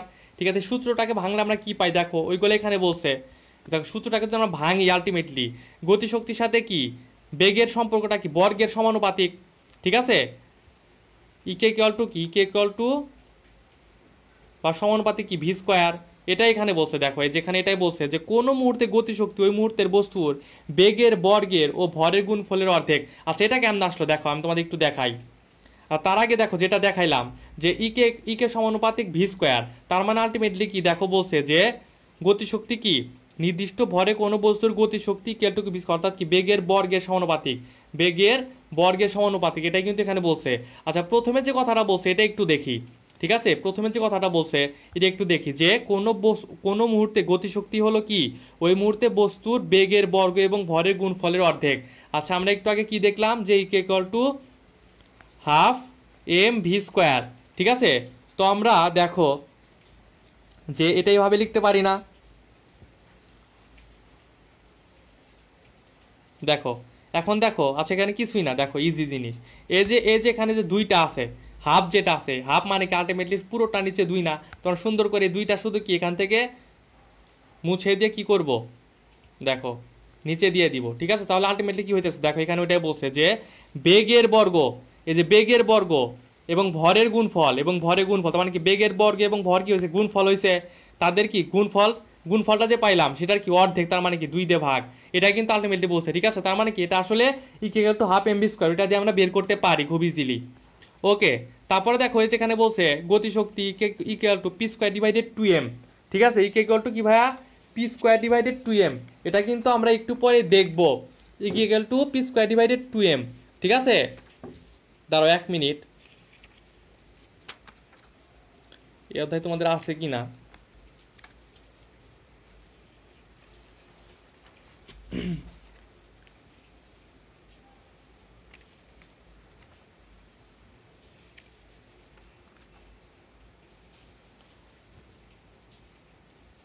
ওকে ওকে, দেখো তোমার কি জানি গতিশক্তি ইকুয়াল টু, দেখো equal to P square divided 2m, এটা হলো কি গতিশক্তির সাথে ভরবেগের সম্পর্ক, ঠিক আছে, গতিশক্তির সাথে ভরবেগের সম্পর্ক। ওকে, তাহলে আলটিমেটলি আমরা কি বলতে পারি যে গতিশক্তি ভরবেগের বর্গের সমানুপাতিক, যেহেতু পি স্কোয়ার ভরবেগের বর্গের সমানুপাতিক ইকুয়াল টু কি ইকে সমানুপাতিক পি স্কোয়ার, ঠিক আছে। দেখো এটা এখানে বলছে যে গতিশক্তি কি ভরবেগের বর্গের সমানুপাতিক, ঠিক আছে। ওকে, এখন দেখো কাজ শক্তি উপপাদ্য, ঠিক আছে, কাজ শক্তি উপপাদ্য, এটার মাধ্যমে আসলে কি বোঝায় ভাইয়া, দেখো বলছে যে বিবৃতিটা দেখো একটু দেখি, যে কোনো বস্তুর ওপর ক্রিয়ারত লব্ধি বল কর্তৃকৃত কাজ তার গতিশক্তি পরিবর্তনের সমান। তার মানে কি একটা বস্তুর আগে যে গতিশক্তি আসছিল এবং পরবর্তীতে শেষে যে শেষ অবস্থায় যে গতিশক্তি লাভ করে, দুইটা যে পার্থক্য সেটাকে আমরা কি বলি, সেটাকে আমরা বলি কৃতকাজ, সেই বস্তু বা বলের দ্বারা কৃত।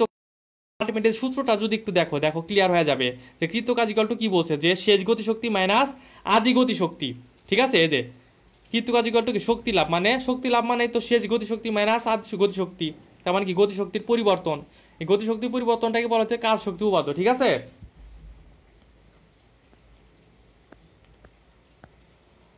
ওকে, আচ্ছা দেখো, আচ্ছা দেখো এখানে এই কথাটা মনে রাখো যে গতিশক্তি কখনো ঋণাত্মক হইতে পারে না, কিন্তু স্থিতিশক্তি কিন্তু ধনাত্মক বা ঋণাত্মক দুইটা হইতে পারে, ঠিক আছে। গতিশক্তি কখনো ঋণাত্মক হইতে পারে না, কিন্তু স্থিতিশক্তি ধনাত্মক এবং ঋণাত্মক দুইটা হইতে পারে। আচ্ছা দেখো তারপরে এটা হলো সবচাইতে ইম্পর্টেন্ট একটা দেখো কনসেপ্ট, সেটা হলো যে একটি হালকা বস্তু এবং ভারী বস্তুর ভরবেগ সমান, কোনটির গতিশক্তি বেশি, ঠিক আছে। আবার দেখো এখানে বলছে যে একটি হালকা ও ভারী বস্তুর গতিশক্তি সমান, কোনটির ভরবেগ বেশি, ঠিক আছে। এই টাইপের প্রশ্নগুলো খুব আসে, তো এটা কেমনে মনে রাখবা, দেখো এটা মনে রাখবা একটা কথা দিয়ে, সেটা হলো ভ ভ ভ ইকুয়াল টু ভারী, ভ ইকুয়াল টু কি ভারী, যেহেতু ভ মানে ভারী, তার মানে যেটা ভারী সেটার ভরবেগ বেশি, ভরবেগ বেশি, ভরবেগ বেশি। তাহলে ভরবেগ যদি বেশি হয় তাহলে কি গতিশক্তি কম হবে না, গতিশক্তি বেশি হলে ভরবেগ কম হবে, আর ভরবেগ বেশি হলে কি হবে গতিশক্তি কম হবে, এটা মনে রাখবা, ঠিক আছে, গতিশক্তি কম হবে। তাহলে আমরা কি মনে রাখবো, ভতে ভারী, ভারী বস্তুর ভরবেগ বেশি, গতিশক্তি কম, ঠিক আছে। তাহলে এখানে কি বলছে যে একটি হালকা বস্তু এবং একটি ভারী বস্তুর ভরবেগ সমান, তাহলে ভরবেগ যদি সমান হয় তাহলে গতিশক্তি বেশি কোনটার, দেখো আমরা জানি ভতে কি ভরবেগ ভারী বস্তুর বেশি, তার মানে কি ভারী বস্তুর গতিশক্তি কম, তার মানে গতিশক্তি কার বেশি হবে, হালকা বস্তুর, সেটা এখানে বলছে। দেখো যে হালকা বস্তুর গতিশক্তি, আচ্ছা এটা অন্য কালিতে দেখায় দেই, দেখো এখানে কি বলছে যে হালকা বস্তুর গতিশক্তি ভারী বস্তুর গতিশক্তি চাইতে বেশি, ঠিক আছে। আবার দেখো নিচে সেম প্রশ্ন করছে, জাস্ট উল্টায় দিছে যে কোনটির ভরবেগ বেশি।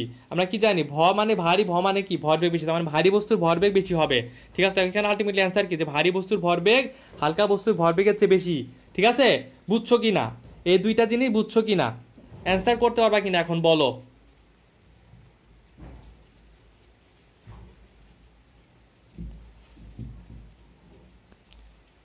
দেখো নিচে আসো, এই যে একটা 3 নাম্বার যে আচ্ছা এটা না, সেখানে একটা গুলি রাইফেলের অঙ্ক আসছিল না, রাইফেলের অঙ্ক ছিল, রাইফেলের অঙ্ক আছে কি? হুম,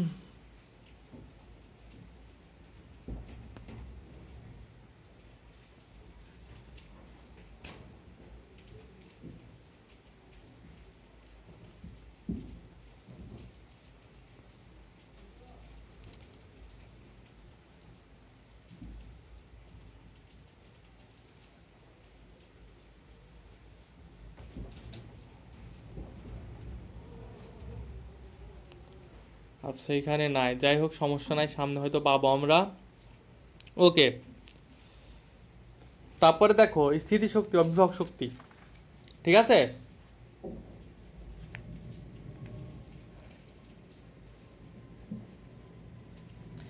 দেখো আমরা জানি কি, আমরা জানি স্থিতিশক্তি বা ইপি ইকাল টু কি, EP equal to m g h, ঠিক আছে। তার মানে কি ভর, অভিকর্ষ, ত্বরণ এবং কি উচ্চতার উপর নির্ভর করে।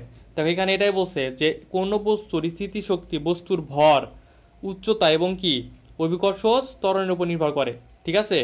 ভর এই যে ভর, ঠিক আছে, উচ্চতা এই যে উচ্চতা, অভিকর্ষ ত্বরণ মানে কি, এই যে জি, ঠিক আছে। তাহলে কি সূত্র পারলেই কিন্তু এগুলা পারা যায়, কঠিন কিছু না, ঠিক আছে। তারপরে দেখো এখানে বলছে যে স্থিতিশক্তির প্রকারভেদ।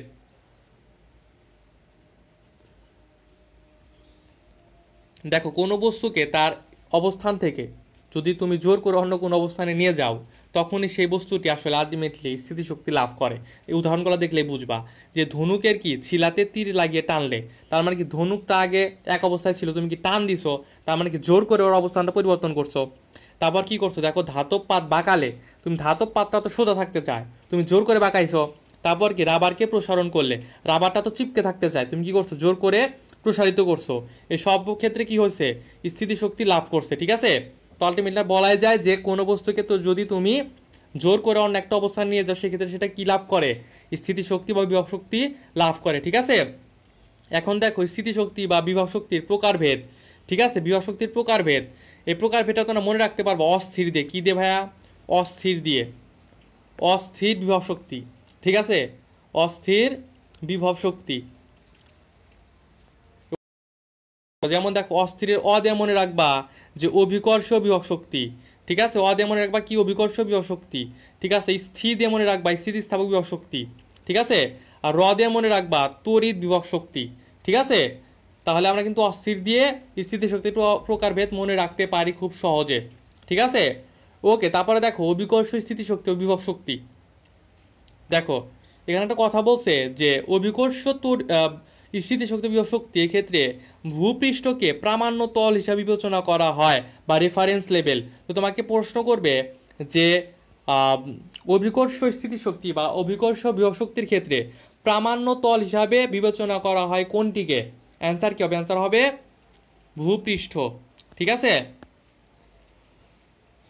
ওকে, এই যে যেটা বললাম যে ইপি ইকুয়াল টু কি এমজিএইচ, ঠিক আছে, এগুলাই তার মানে উচ্চতার সাথে সমানুপাতিক, ঠিক আছে।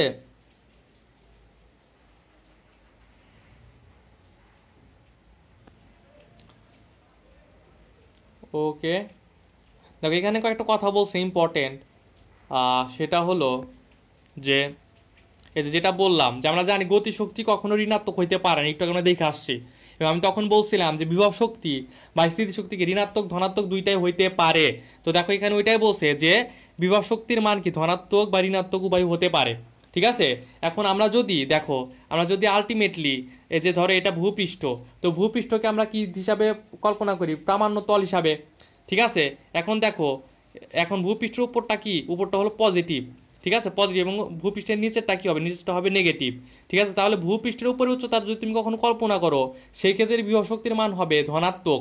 আর যদি ভূপৃষ্ঠের নিচের কথা চিন্তা করো, সেক্ষেত্রে বিভব শক্তির মান হবে ঋণাত্মক। ঠিক আছে, ওইটা এখানে আলটিমেটলি বলছে। দেখো যে এই যে ভূপৃষ্ঠকে প্রামাণ্য তল হিসেবে বিবেচনা করলে উপরের দিকে বিভব শক্তি হবে ধনাত্মক, এবং ভূগর্ভে বা খনিতে বিভব শক্তির মান হবে কত, ঋণাত্মক। তো তোমাকে প্রশ্ন করতে পারে এভাবে, হুট করে বলবে যে খনিতে বিভব শক্তির মান কত। ঠিক আছে, খনিতে বিভব শক্তির মান কত, মানে কি কীরকম হবে, ধনাত্মক নাকি ঋণাত্মক, অ্যান্সার করতে পারবা নাকি? ওকে,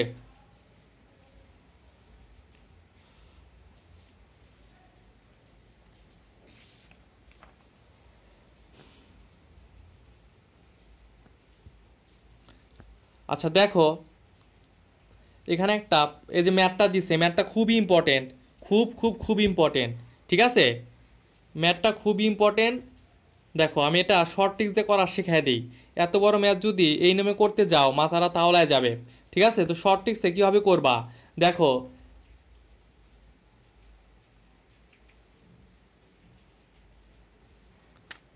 আচ্ছা দেখো এই টাইপের ম্যাথ আর একটা আছে। ঠিক আছে, দেখো এখানে বলছে যে একটি বস্তুকে নির্দিষ্ট উচ্চতা থেকে ফেলে দেওয়া হলো, ভূমি হতে 10 মিটার উচ্চতায় গতিশক্তি ও শক্তির দ্বিগুণ হলে কত উচ্চতা থেকে বস্তুটি ফেলা হয়েছিল। এরকম আর একটা ম্যাথ থাকতে পারে, দেখো এটা আছে কিনা দাও একটু দেখে নিই আমি।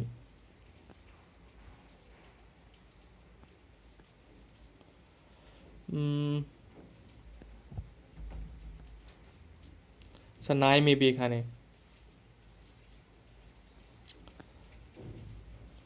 দেখো আমি, আচ্ছা আমি একটা পেজ নিয়ে দেখাই, ওইটা দেখাইলে এটা পারবা, কারণ ওই দুইটা রিলেট। ঠিক আছে, দেখো দুইটা রিলেটেবল।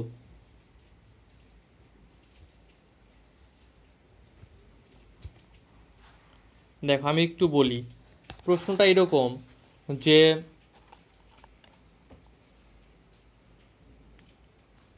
30 মিটার উচ্চতা থেকে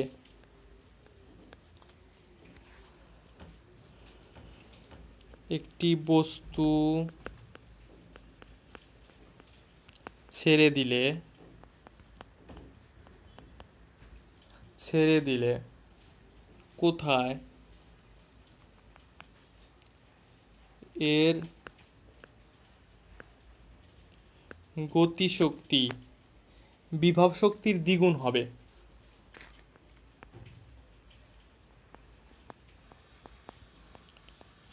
দুই গুণ হবে।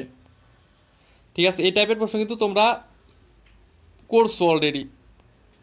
ঠিক আছে, মাত্র যে প্রবলেমটা দেখলাম ওইটা এটা সেম। ঠিক আছে, তো অ্যান্সার কীভাবে করবা দেখো, এটা বইয়ের নিয়মে যদি করতে যাও বা এতদিন তোমরা সিকিউ যে নিয়মে করছো ওই নিয়মে করতে গেলে সারাদিন লেগে যাবে, মেডিকেলে তো অত টাইম নাই, শর্টকাটে করতে হবে। তো কীভাবে করবা দেখো, তোমাকে ফার্স্ট যেটা মনে রাখতে হবে যে এ যে এখানে বলছে যে গতিশক্তি বিভব শক্তির দ্বিগুণ, এটার মাধ্যমে একটা ইকুয়েশন দাঁড় করানো লাগবে।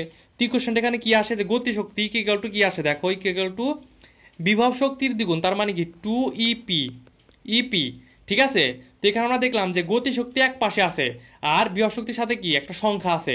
তোমাকে মনে রাখতে হবে এখানে প্রশ্নে যাই দিক তোমাকে এই ফর্মুলা বা এই সিচুয়েশনের সমীকরণটা নিয়ে আসতে হবে, অর্থাৎ কি ইকে সবসময় একা থাকবে, ইকে সবসময় কি একা থাকবে, একা থাকবে। এখন অনেকে বলবে ভাই কি বলেন বুঝলাম না, তো দেখো বুঝাই, তোমাকে এখানে বলছে গতিশক্তি বিভব শক্তির দ্বিগুণ, তোমাকে বলতে পারতো যে বিভব শক্তি গতিশক্তির দ্বিগুণ, তাহলে কি হইতো, দেখো তাহলে কিন্তু আমরা লিখতাম যে ইপি ইকুয়াল টু, দেখো ইপি ইকুয়াল টু কি লিখতাম 2 ইকে, কিন্তু আমি কি বলছি যে ইকে সবসময় একা থাকবে, কিন্তু এখানে তো ইকে একা না, ইকের সাথে কি আছে 2 আছে, তাহলে এক্ষেত্রে আমরা কি করে নিতাম, এক্ষেত্রে আমরা ইকে ইকুয়াল টু লিখতাম ইকে ইকুয়াল টু ইপি বাই 2। ঠিক আছে, এই ফরম্যাটে নিয়ে আসতে হবে তখন। ঠিক আছে, তার মানে আমাদের মোট কথা ইকে কি আলটিমেটলি একা রাখতে হবে, বুঝছো কি না? ঠিক আছে, ইকে কি করতে হবে, একা রাখতে হবে। ঠিক আছে, ওকে দেখো এটুকু যদি বোঝো তাহলে মোটামুটি ম্যাথ করা শেষ। এখানে একটু প্যাচ লাগে, তো এটুকু যদি করো ম্যাথ করা শেষ। কীভাবে দেখো, যে আমরা জানি কি ইকুয়াল টু 2 ইপি, এখন আমাদের সূত্র কি, এই ম্যাথের সূত্রটা হলো ভাইয়া x equal to H divided N plus on. ঠিক আছে, H divided N plus on. ঠিক আছে, এবং এখানে যে এন, এই এনটা হলো এই সংখ্যা, এটাই কি, এটা হলো এন। ঠিক ঠিক আছে, দেখো এই এনটা এই টুটা যদি এখানে আসতো তাহলে কি হইতো, হাফ হয়ে যাইতো, তার মানে কি 0.5। তো তুমি কিন্তু এই ক্ষেত্রে ইকে সাথে সংখ্যাটা থাকলে তোমার এন এর মান হয়ে যেত 0.5, তখন কিন্তু সঠিক অ্যান্সারটা আসতো না। তার মানে সঠিক অ্যান্সার আসতে হলে তোমাকে ইকে সবসময় একা রাখতে হবে এবং ইপির সাথে কার সংখ্যাটাকে তোমাকে কি এন হিসাবে বিবেচনা করতে হবে। তাহলে এখানে এন ইকাল টু কত পেলাম আমরা, এন ইকাল টু পেলাম 2। ঠিক আছে, এজ কত ছিল ভাইয়া, এজ ছিল 30 মিটার। তো চলো আমরা বসায় দেই, দেখি 30 ডিভাইডেড 2 প্লাস 1, এনের মান 2 ছিল, 2 বসায় দিলাম, তাহলে 30 ডিভাইডেড 3, অ্যান্সার কত হয় ভাইয়া 10। তার মানে কি 10 মিটার। ঠিক আছে, তার মানে কি 10 মিটার উচ্চতায় গতিশক্তি এবং বিভব শক্তি কি হবে, গতিশক্তি এবং বিভব শক্তির দ্বিগুণ হবে। ঠিক আছে, ঠিক সেম ভাবে আচ্ছা এখানে আমরা পাইলাম যে এখানে আমাদের মেন সূত্রটা কি ছিল, এখানে আমাদের মেন সূত্রটা ছিল এটা যে x equal to H divided N plus on. ঠিক আছে, এখন দেখো আমাদের যে এই যেখানে ম্যাথটা যে আছে, এই ম্যাথে বলছে যে কত উচ্চতা থেকে বস্তুটি ফেলা হয়েছিল। তার মানে আমাদের কি দেখো সেম জিনিস জাস্ট এই এইচ এর মানটা বের করতে বলছে না, কারণ আমরা তো এই 30 মিটার উচ্চতা থেকে ফেলছিলাম। তার মানে এখানে কি আমাদের এইচ এর মানটা বের করতে বলছে। তাহলে আমরা এই যে ম্যাথটা এই যে বইয়ে যে আছে এই ম্যাথটা কিন্তু আমরা এই একই সূত্র দিয়ে করতে পারি। জাস্ট সেক্ষেত্রে কি বের করতে হবে, আমাদের এইচ এর মানটা বের করতে হবে। তাহলে এক্ষেত্রে আমরা এইচ ইকাল টু কি ধরবো, এইচ ইকাল টু কি হবে দেখো এক্স ইন্টু এন প্লাস 1। ঠিক আছে, এই সূত্র দিয়ে করবো। তো দেখো এই সূত্রটা যদি করি এখানে কি বলছে, দেখো এখানে কি বলছে x equal to 10 metre, x equal to দিলাম 10, এন কত দেখো এন এখানে কি বলছে যে গতিশক্তি বিভব শক্তির দ্বিগুণ, তার মানে কি এই একই কথা, গতিশক্তি বিভব শক্তির তার মানে কি একই কথা, মানে কি 2 এখানে। ঠিক আছে, তার মানে এখানে কি কত 2 প্লাস 1 কত হয় ভাই দেখো 10 গুণন 3 ইকাল টু কত হয় 30। ঠিক আছে, 30 অ্যান্সার হয়। দেখো এখানে অ্যান্সার কত আছে, এখানে অ্যান্সার কিন্তু 30ই আছে। বুঝছো কিনা সবাই একটু বলো তো, বুঝছো কিনা সবাই একটু বলো, বুঝছো কিনা।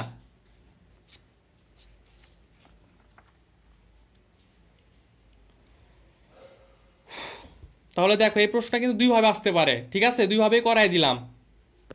সবাই একটু বলো ভাই ক্লিয়ার কিনা, ক্লিয়ার না হলে আবার বুঝাবো, সমস্যা নাই, সবাই একটু বলো।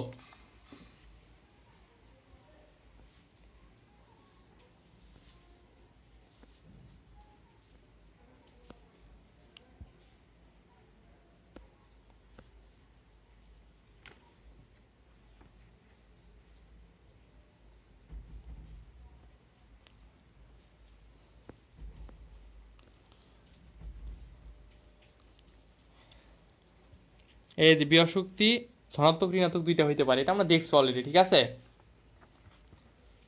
ওকে, তো আশা করি সবার ক্লিয়ার, কারো কোনো সমস্যা নাই, সমস্যা থাকার কথাও না।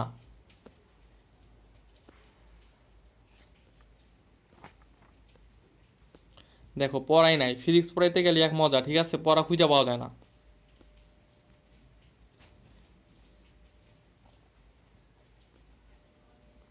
এই যে শক্তি নিত্যতার সূত্র, এটা আমরা 9, 10 থেকে পড়ে আসতে আসছি যে শক্তি অবিনশ্বর, শক্তির সৃষ্টি বা ধ্বংস সম্ভব না। শক্তি শুধু কি হয়, শক্তি শুধু তার এক রূপ থেকে অন্য রূপে কি হয়, স্থানান্তরিত হয়। ঠিক আছে, আচ্ছা এখানে একটা ম্যাথ ছিল, ম্যাথটা কই, আচ্ছা দেখো এই যেখানে একটা ম্যাথ আছে না, এই যে 50 নিউটন ওজনের একটি বস্তুকে 6 মিটার উচ্চতায় উঠানোর জন্য একটি লিড ব্যবহার করা হলো, এটি 70 জুল শক্তি ব্যয় করে, অপচয়কৃত শক্তির পরিমাণ কত হবে। এখানে দেওয়া আছে এইভাবে, এটা এভাবে করলে এভাবেই করা যায়। তো অনেক হয়তো বুঝবা না, দেখো এটা একটু আমি ভাইঙা করাই। ঠিক আছে, দেখো যদি কেউ না বুঝো, বাট এটা ইম্পর্টেন্ট। ঠিক আছে,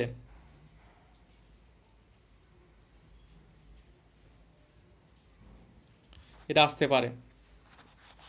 তো আমাদের দেখো তোমরা প্রশ্নটা একটু সামনে রাখো। ঠিক আছে, সামনে রাখো।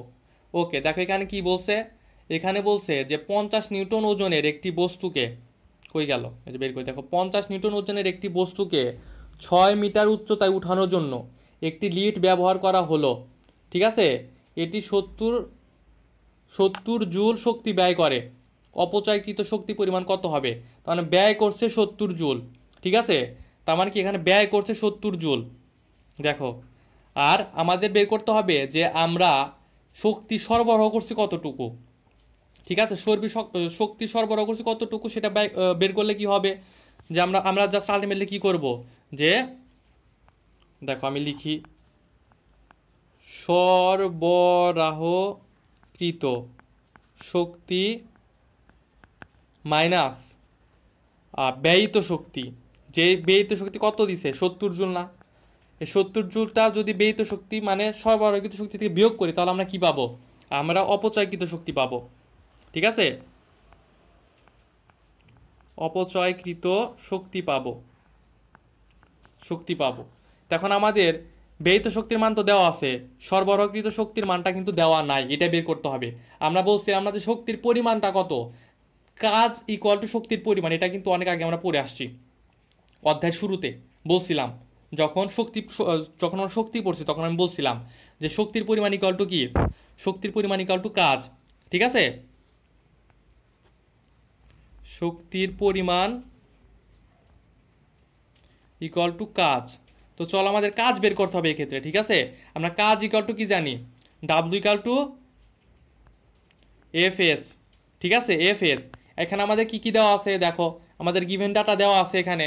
যে দেখো এখানে কিন্তু এত কিন্তু পেঁচা পেঁচা কথা বলে অঙ্ক করা যাবে না পরীক্ষার হলে। আমি জাস্ট বোঝানোর জন্য এত পেঁচা মানে এত লেখালেখি করতেছি। ঠিক আছে, ওকে দেখো এখানে মুখে মুখে করে ফেলবা। ওকে, তো যেটা বলতেছিলাম যে এফ ইকুয়াল টু কি, এফ ইকুয়াল টু আমরা জানি কি, আচ্ছা এখানে কি কি দেওয়া আছে দেখো, ওজন দেওয়া আছে, ওজন। ঠিক আছে, ওজন দেওয়া আছে। আচ্ছা ঠিক আছে দাঁড়াও, ওজন দেওয়া আছে। আচ্ছা আমরা ওজন এখানে কিভাবে করব দেখো। আচ্ছা আমরা কি জানি, এফ ইকুয়াল টু এমজি জানি না? F equal two MG, MG মানে তো ওজন তাই না? এমজি মানে ওজন না, তার মানে ওজন ইকুয়াল টু কত, 50 নিউটন। ঠিক আছে, এফ ইকুয়াল টু এমজি। ঠিক আছে, ওকে 50 নিউটন ওজন দেওয়া আছে। তাহলে আমরা এফ পাইলাম। আর কি দেওয়া আছে, এস দেওয়া নাই। ওকে এসও দেওয়া আছে, এস কত দেওয়া আছে দেখো, 6 মিটার। তাহলে আমরা কি 50 × 6 লিখতে পারি, 50 × 6 কত, 5 6 30, 300, 300 জুল। ঠিক আছে, তাহলে আমরা কি শক্তি পরিমাণ পেলাম কত, 300 জুল। আর ব্যয়িত হয়েছে কত, 70 জুল। তাহলে কি অপচয়কৃত শক্তি কত, 300 মাইনাস 70 কত হয়, 230 জুল। ঠিক আছে, 230 জুল। দেখো আলটিমেটলি কিন্তু এটাই যে 230 জুল অপচয় হয়েছে। ঠিক আছে, তো এগুলো ইজি, বুঝছো কি না?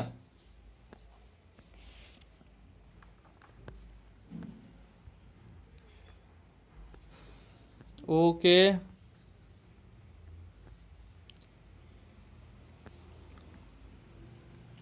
দেখো শক্তির নিত্যতা সূত্র ব্যবহার। ঠিক আছে, ওকে দেখো যে নিউক্লিয়ার ফিউশন বিক্রিয়ায় কোনটি ব্যবহার করা হয়। ঠিক আছে, ইউরেনিয়াম 235, এটা একটু মনে রাখো যে নিউক্লিয়ার ফিউশনে ব্যবহার করা হয়। ঠিক আছে, ওকে এখানে আর কিছু লাগবে না, পড়াই নাই দেখছো কত ইজি। তোমরা ফিজিক্স না ভয় পাও শুধু শুধু, পড়াই তো নাই।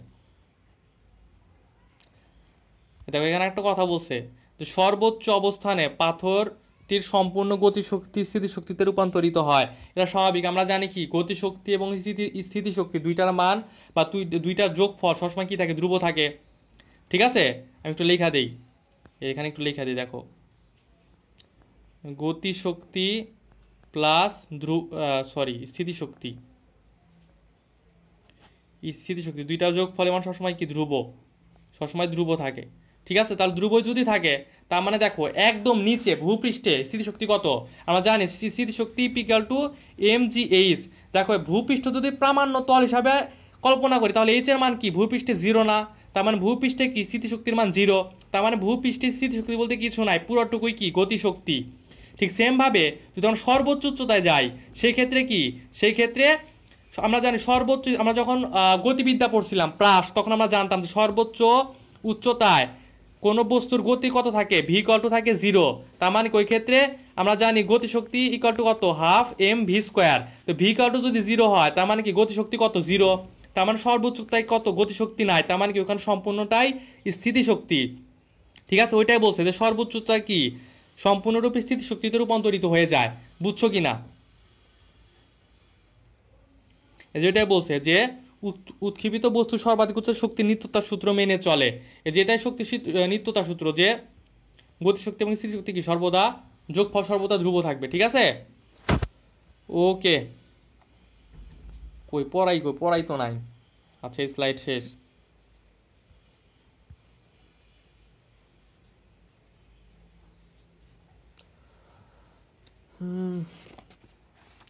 মেডিকেলের জন্য ফিজিক্স হলো সবচেয়ে মজার পড়া নাই, একদমই পড়া নাই, ঠিক আছে। ওকে, তারপর দেখো ক্ষমতা, কি ভাইয়া ক্ষমতা, ঠিক আছে, ক্ষমতা। আচ্ছা দেখো ক্ষমতা আমরা জানি P equal to W by T, ঠিক আছে, আমরা কি জানি P equal to W by T, এটা আমরা জানি, কাজ বাই সময়, ঠিক আছে। দেখো ডাব্লু বাই টিকে আবার ভাই ভাগ করা যাবে, ডাব্লু ইকুয়াল টু কি জানি, W equal to F S, ঠিক আছে, এফ এস, আর টি তো টি। আচ্ছা আমরা কি জানি এস ইকুয়াল টু ভিটি না, আমরা পড়ছি না, আমরা জানি কিন্তু এস ইকুয়াল টু ভিটি, তাহলে ভি ইকুয়াল টু কি, V equal to S by T. এই যে এস এবং টি, এস বাই টি আছে, এটাকে আমরা তাহলে কি লিখতে পারি, এফ ভি লিখতে পারি। এস বাই টি এটাকে আলটিমেটলি ভি লিখতে পারি না, তাহলে আমরা কি পাবো, P equal to F V পাবো। তাহলে আমরা কি P equal to W by T এটা একটা সূত্র, P equal to F V এটাও একটা সূত্র, এটা এখানে বলছে দেখো যে P equal to W by T আবার কি P equal to F V, বুঝছো কি না, ঠিক আছে। এটা কিন্তু এখানে বলছে দুইটা সূত্র মনে রাখা লাগবে, বিশেষ করে P equal to F V, P equal to F V এটা ছোট সূত্র এবং এটা দিয়ে মেডিকেলে অনেকবার প্রশ্ন আসে, ঠিক আছে। ওকে, এই যে দেখো ক্ষমতা একটি কি রাশি বা স্কেলার রাশি, ঠিক আছে, ক্ষমতা কি রাশি বা একটি স্কেলার রাশি, ঠিক আছে। দেখো ক্ষমতা কাজের মোট পরিমাণের উপর নির্ভর করে না, কখন এটা কিসের উপর নির্ভর করে ভাইয়া, সময়ের উপরে, ঠিক আছে, সময়ের উপর নির্ভর করে। কেমন ভাইয়া বলছে যে কম সময়ে একই কাজ সম্পন্ন করলে ক্ষমতা বেশি, কারণ কি আমরা জানি P equal to W by T, তার মানে কি টির সাথে ক্ষমতার সম্পর্কে ব্যস্তানুপাতিক, তার মানে টি বা সময় যদি কম লাগে ক্ষমতা কি হবে, বেশি হবে, সেটাই বলছে যে কম সময়ে কাজ করলে ক্ষমতা কত হবে, বেশি হবে, ঠিক আছে।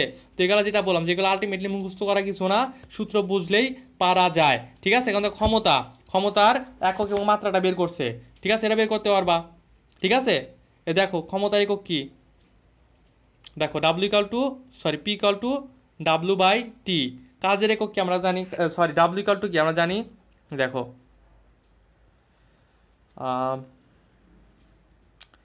কাজের একক কি, M square T inverse two, ঠিক আছে। এটা তো কাজের একক, সরি কাজের মাত্রা, আর নিচে কি আছে, নিচে হলো টি, তাহলে এটা আলটিমেটলি কি হবে, M L square T inverse three, ঠিক আছে, এভাবে বের করবা, ওই মুখস্থ কিছু করার দরকার নেই, দেখো M L square T inverse three, ঠিক আছে। ওকে, এবং ক্ষমতার একক কি, জুল পার সেকেন্ড, এই যে উপরে কাজের একক জুল, আর সময়ের একক কি, এস সেকেন্ড, তার কি জুল পার সেকেন্ড, ঠিক আছে। ওকে, এখন দেখো এই যে অশ্ব ক্ষমতা, ঠিক আছে, অশ্ব ক্ষমতা বা এটা কি বলা হয়, বা এটাকে বলা হয় এইচপি বা হর্স পাওয়ার, ঠিক আছে। ওকে, দেখো এটা খুব ইম্পর্টেন্ট, দেখো এখানে কি বলছে যে প্রতি সেকেন্ডে 746 জুল কাজ করা ক্ষমতাকে বলা হয় এক অশ্ব ক্ষমতা বা এক এইচপি বা অন এইচপি, ঠিক আছে। তার মানে কি ওয়ান এইচপি সমান কত, 746 জুল পার সেকেন্ড বা কত, 746 জুল, তার মানে কি এক জুল সমান কত, এক জুল সমান এক ওয়াট, ঠিক আছে। তার মানে কি জুল আর ওয়াট কিন্তু সেম, ঠিক আছে, এক জুল সমান এক ওয়াট, জুল এবং ওয়াট কিন্তু সেম কথা, ঠিক আছে। এই যেখানে বলছে এক ওয়াট সমান কি এক জুল, ঠিক আছে। এবং এক কিলো ওয়াট সমান কত, এক কিলো ওয়াট সমান 1000 ওয়াট, আর এক মেগাওয়াট সমান কত, 1000 কিলো ওয়াট, ঠিক আছে। তাহলে এক কিলো ওয়াট সমান যদি 1000 ওয়াট হয়, আর এক মেগাওয়াট সমান যদি 1000 কিলো ওয়াট হয়, তাহলে এক মেগাওয়াট সমান কত ওয়াট, তার মানে এটার সাথে আর 1000 গুণন করা লাগবে, তাহলে আলটিমেটলি কত পাবো, 10⁶ ওয়াট পাবো, বা জুল পাবো, বা কত পাবো, জুল পার সেকেন্ড পাবো, ঠিক আছে, বুঝছো কি না। ওকে, এগুলো একটু লাগে, ঠিক আছে।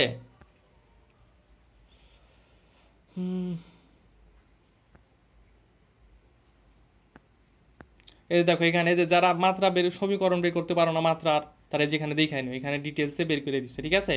আমিও বের করে দিচ্ছি, এখানে আরও, এখানেও ওরা বের করে দিচ্ছে, এটাও দেখতে পারো। ওকে, এখন দেখো আমরা কি জানি, আমরা একটু আগে দেখলাম না যে ক্ষমতা P equal to F V, ঠিক আছে, এটা তো রৈখিক ক্ষেত্রে, রৈখিক কোনো বস্তুর ক্ষেত্রে। আর যদি রৈখিক কোনো বস্তু না হয়, ঘূর্ণনশীল কোনো বস্তু হয়, আচ্ছা আমরা জানি যে ঘূর্ণনশীল বস্তুর ক্ষেত্রে কি হইল, দেখো ঘূর্ণনশীল বস্তুর ক্ষেত্রে আমরা এফ ইকুয়াল টু কি জানি, টাউ।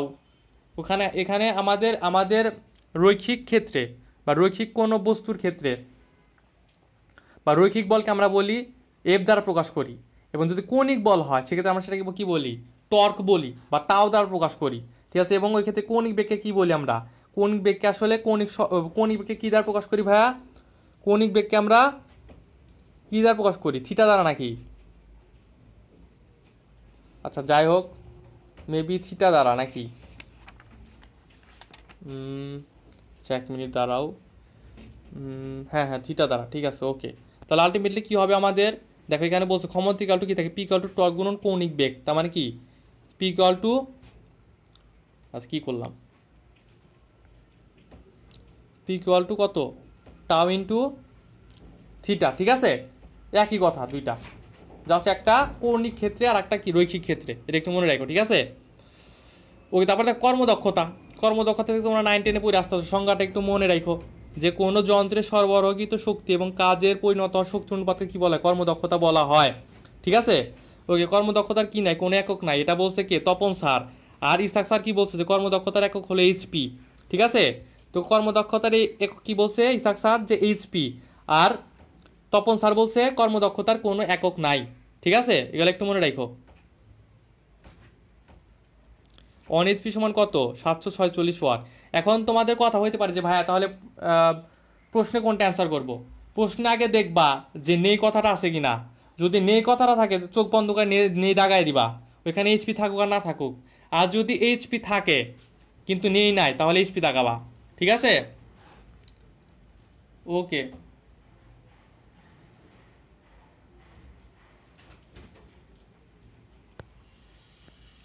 দেখো বলের প্রকারভেদ, এখন আমরা দেখব দুই ধরনের বল, একটা হলো সংরক্ষণশীল বল, আর একটা হলো অসংরক্ষণশীল বল, ঠিক আছে ওকে। এখন দেখো এই সংরক্ষণশীল বল, অসংরক্ষণশীল বল দুইটার বৈশিষ্ট্যগুলো আমাদের লাগবে, এবং বৈশিষ্ট্যগুলো আমরা খুব ইজিলি মনে রাখবো, খুব ইজিলি। দেখো তার আগে এক কাজ করো, সংরক্ষণশীল বলের উদাহরণগুলো একটু দেখে নাও, ঠিক আছে। দেখো এখানে উদাহরণগুলো কি বলছে, যে অভিকর্ষীয় বল, ঠিক আছে, তড়িৎ বল, তড়িৎ বল বলে না, দেখো অভিকর্ষীয় বল, বিদ্যুৎ বল, আদর্শ স্প্রিং এর বল, ঠিক আছে আদর্শ স্প্রিং এর বল, তারপর অভিকর্ষ বল, ঠিক আছে বৈদ্যুৎ বল, আবার তড়িৎ বলটা মনে রাখো, ঠিক আছে তড়িৎ বল, এ কি লিখলাম,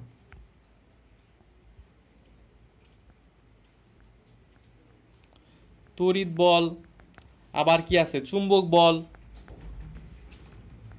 চুম্বক বল, এই সবগুলোকে সব হলো সংরক্ষণশীল বল।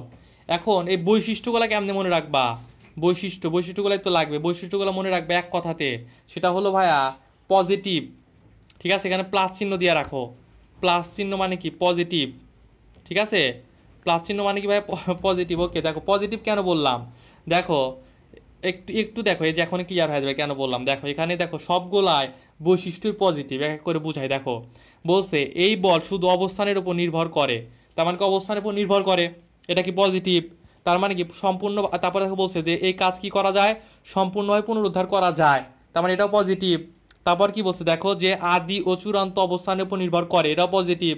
তারপরে কি বলছে, যান্ত্রিক শক্তির নিত্যতার সূত্র পালিত হয়, এটাও কি পজিটিভ।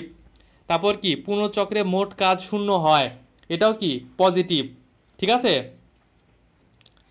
দেখো। এবং বলছে সংরক্ষণশীল বল স্থির শক্তির ঋণাত্মক নতিমাত্রা সমান হয়, এটাও কি পজিটিভ। শুধু একটা নেগেটিভ আছে, সেটা হলো ভাইয়া যে পথের ওপর নির্ভর করে না, ঠিক আছে। তাহলে সংরক্ষণশীল বলের একটাই ব্যতিক্রম, সেটা কি সংরক্ষণশীল বল বা সংরক্ষণশীল বল দ্বারা কৃত কাজ কি কাজের পথের ওপর নির্ভর করে না, এটাই শুধু না, বাকি সব হ্যাঁ, ঠিক আছে। ঠিক অনুরূপভাবে আমরা যদি অসংরক্ষণশীল বল পড়ি, দেখো নিচে আসো, অসংরক্ষণশীল বল, এই অসংরক্ষণশীল বলে যত বৈশিষ্ট্য আছে সব হলো নেগেটিভ, কি ভাই সব হলো নেগেটিভ। কেমনে নেগেটিভ, দেখো একটু যদি দেখে, এখানে বলছে দেখো অবস্থানের ওপর নির্ভর করে না, অবস্থানের উপর নির্ভর করে না। তারপর কি বলছে দেখো, যে এই কাজ সম্পূর্ণভাবে পুনরুদ্ধার করা যায় না। তারপরে বলছে দেখো নিত্যতার সূত্র সংরক্ষিত হয় না, মোট কাজ শূন্য হয় না, সবগুলাই না, শুধু একটা পজিটিভ, সেটা হলো কি যে কাজ পথের উপর নির্ভর করে। তার মানে সংরক্ষণশীল বলে একটা ব্যতিক্রম ছিল, সেটা হলো কাজ পথের উপর নির্ভর করে না। আর অসংরক্ষণশীল বলে ওই একটাই বিপরীত, সেটা হলো কি কাজ পথের উপর নির্ভর করে, বুঝছো কিনা। তাহলে এতগুলো বৈশিষ্ট্য কষ্ট করে মুছতে পারার কিছু আছে, জাস্ট ব্যতিক্রম দুইটা মনে রাখবা, আর মনে রাখবা সংরক্ষণশীল বল পজিটিভ, আর অসংরক্ষণশীল বল কি সব নেগেটিভ। উদাহরণগুলো মনে রাখবা, আর এখানে ওইগুলাই বলছে, সংজ্ঞা টঙ্গা একটু দেখে নিও, ওই সংজ্ঞায় এগুলো কথাই বলছে, ঠিক আছে। আচ্ছা দেখো এই যে অসংরক্ষণশীল বলে যে উদাহরণ, এখানে দেখো ঘর্ষণ বল, সান্দ্র বল, ঠিক আছে। আচ্ছা আরো দুইটা বলের নাম লেখা নাও, একটা হলো, আচ্ছা আরো দুইটা বল আছে, একটা হলো সবল নিউক্লিয় বল, একটা হলো কি দুর্বল নিউক্লিয় বল, এগুলো হলো অসংরক্ষণশীল বল, ঠিক আছে? সবল ও দুর্বল নিউক্লিয় বল।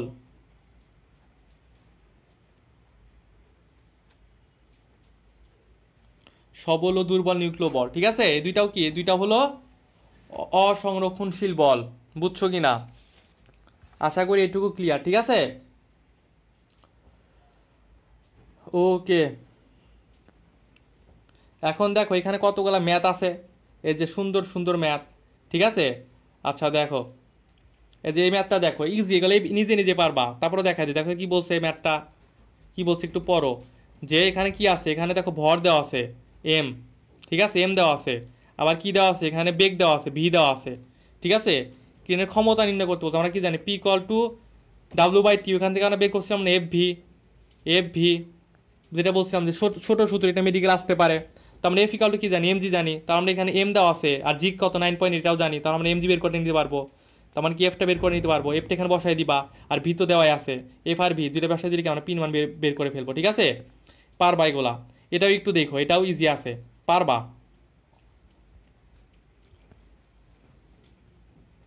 আর এগুলা লাগবে না।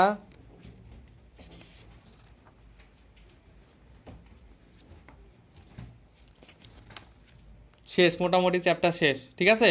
এই সূত্রগুলো একটু দেখে নিও, ঠিক আছে? সূত্রগুলো একটু দেখে নিও। আর একটা জিনিস আছে, আর একটা জিনিস বলে নেই, দেখো যে অনেক টাইমে একটা প্রশ্ন করে যে রাইফেলের গুলি, ঠিক আছে? মনে করো যে বলবো যে রাইফেল এত বেগে, একটা রাইফেলের গুলি বের হয়ে এতগুলো তক্তা ভেদ করতে পারে। তো তারপর বলবে যে ধর বলছে যে একটি রাইফেলের গুলি এত বেগে বের হয়ে 3টি তক্তা ভেদ করতে পারে। তো এরূপ 9টি তক্তা ভেদ করতে হলে আহ, রাইফেলের গুলি কত গুণ করতে হবে, বেগ কত গুণ করতে হবে, এই টাইপের প্রশ্ন যদি আসে, সেক্ষেত্রে মনে রাখবা, দেখো আমি বইলা দেই যে ভেদনকৃত তক্তার সংখ্যা, দেখো আমি লেখা দিই এখানে, ভেদকৃত তক্তার সংখ্যা ইকুয়াল টু বেগের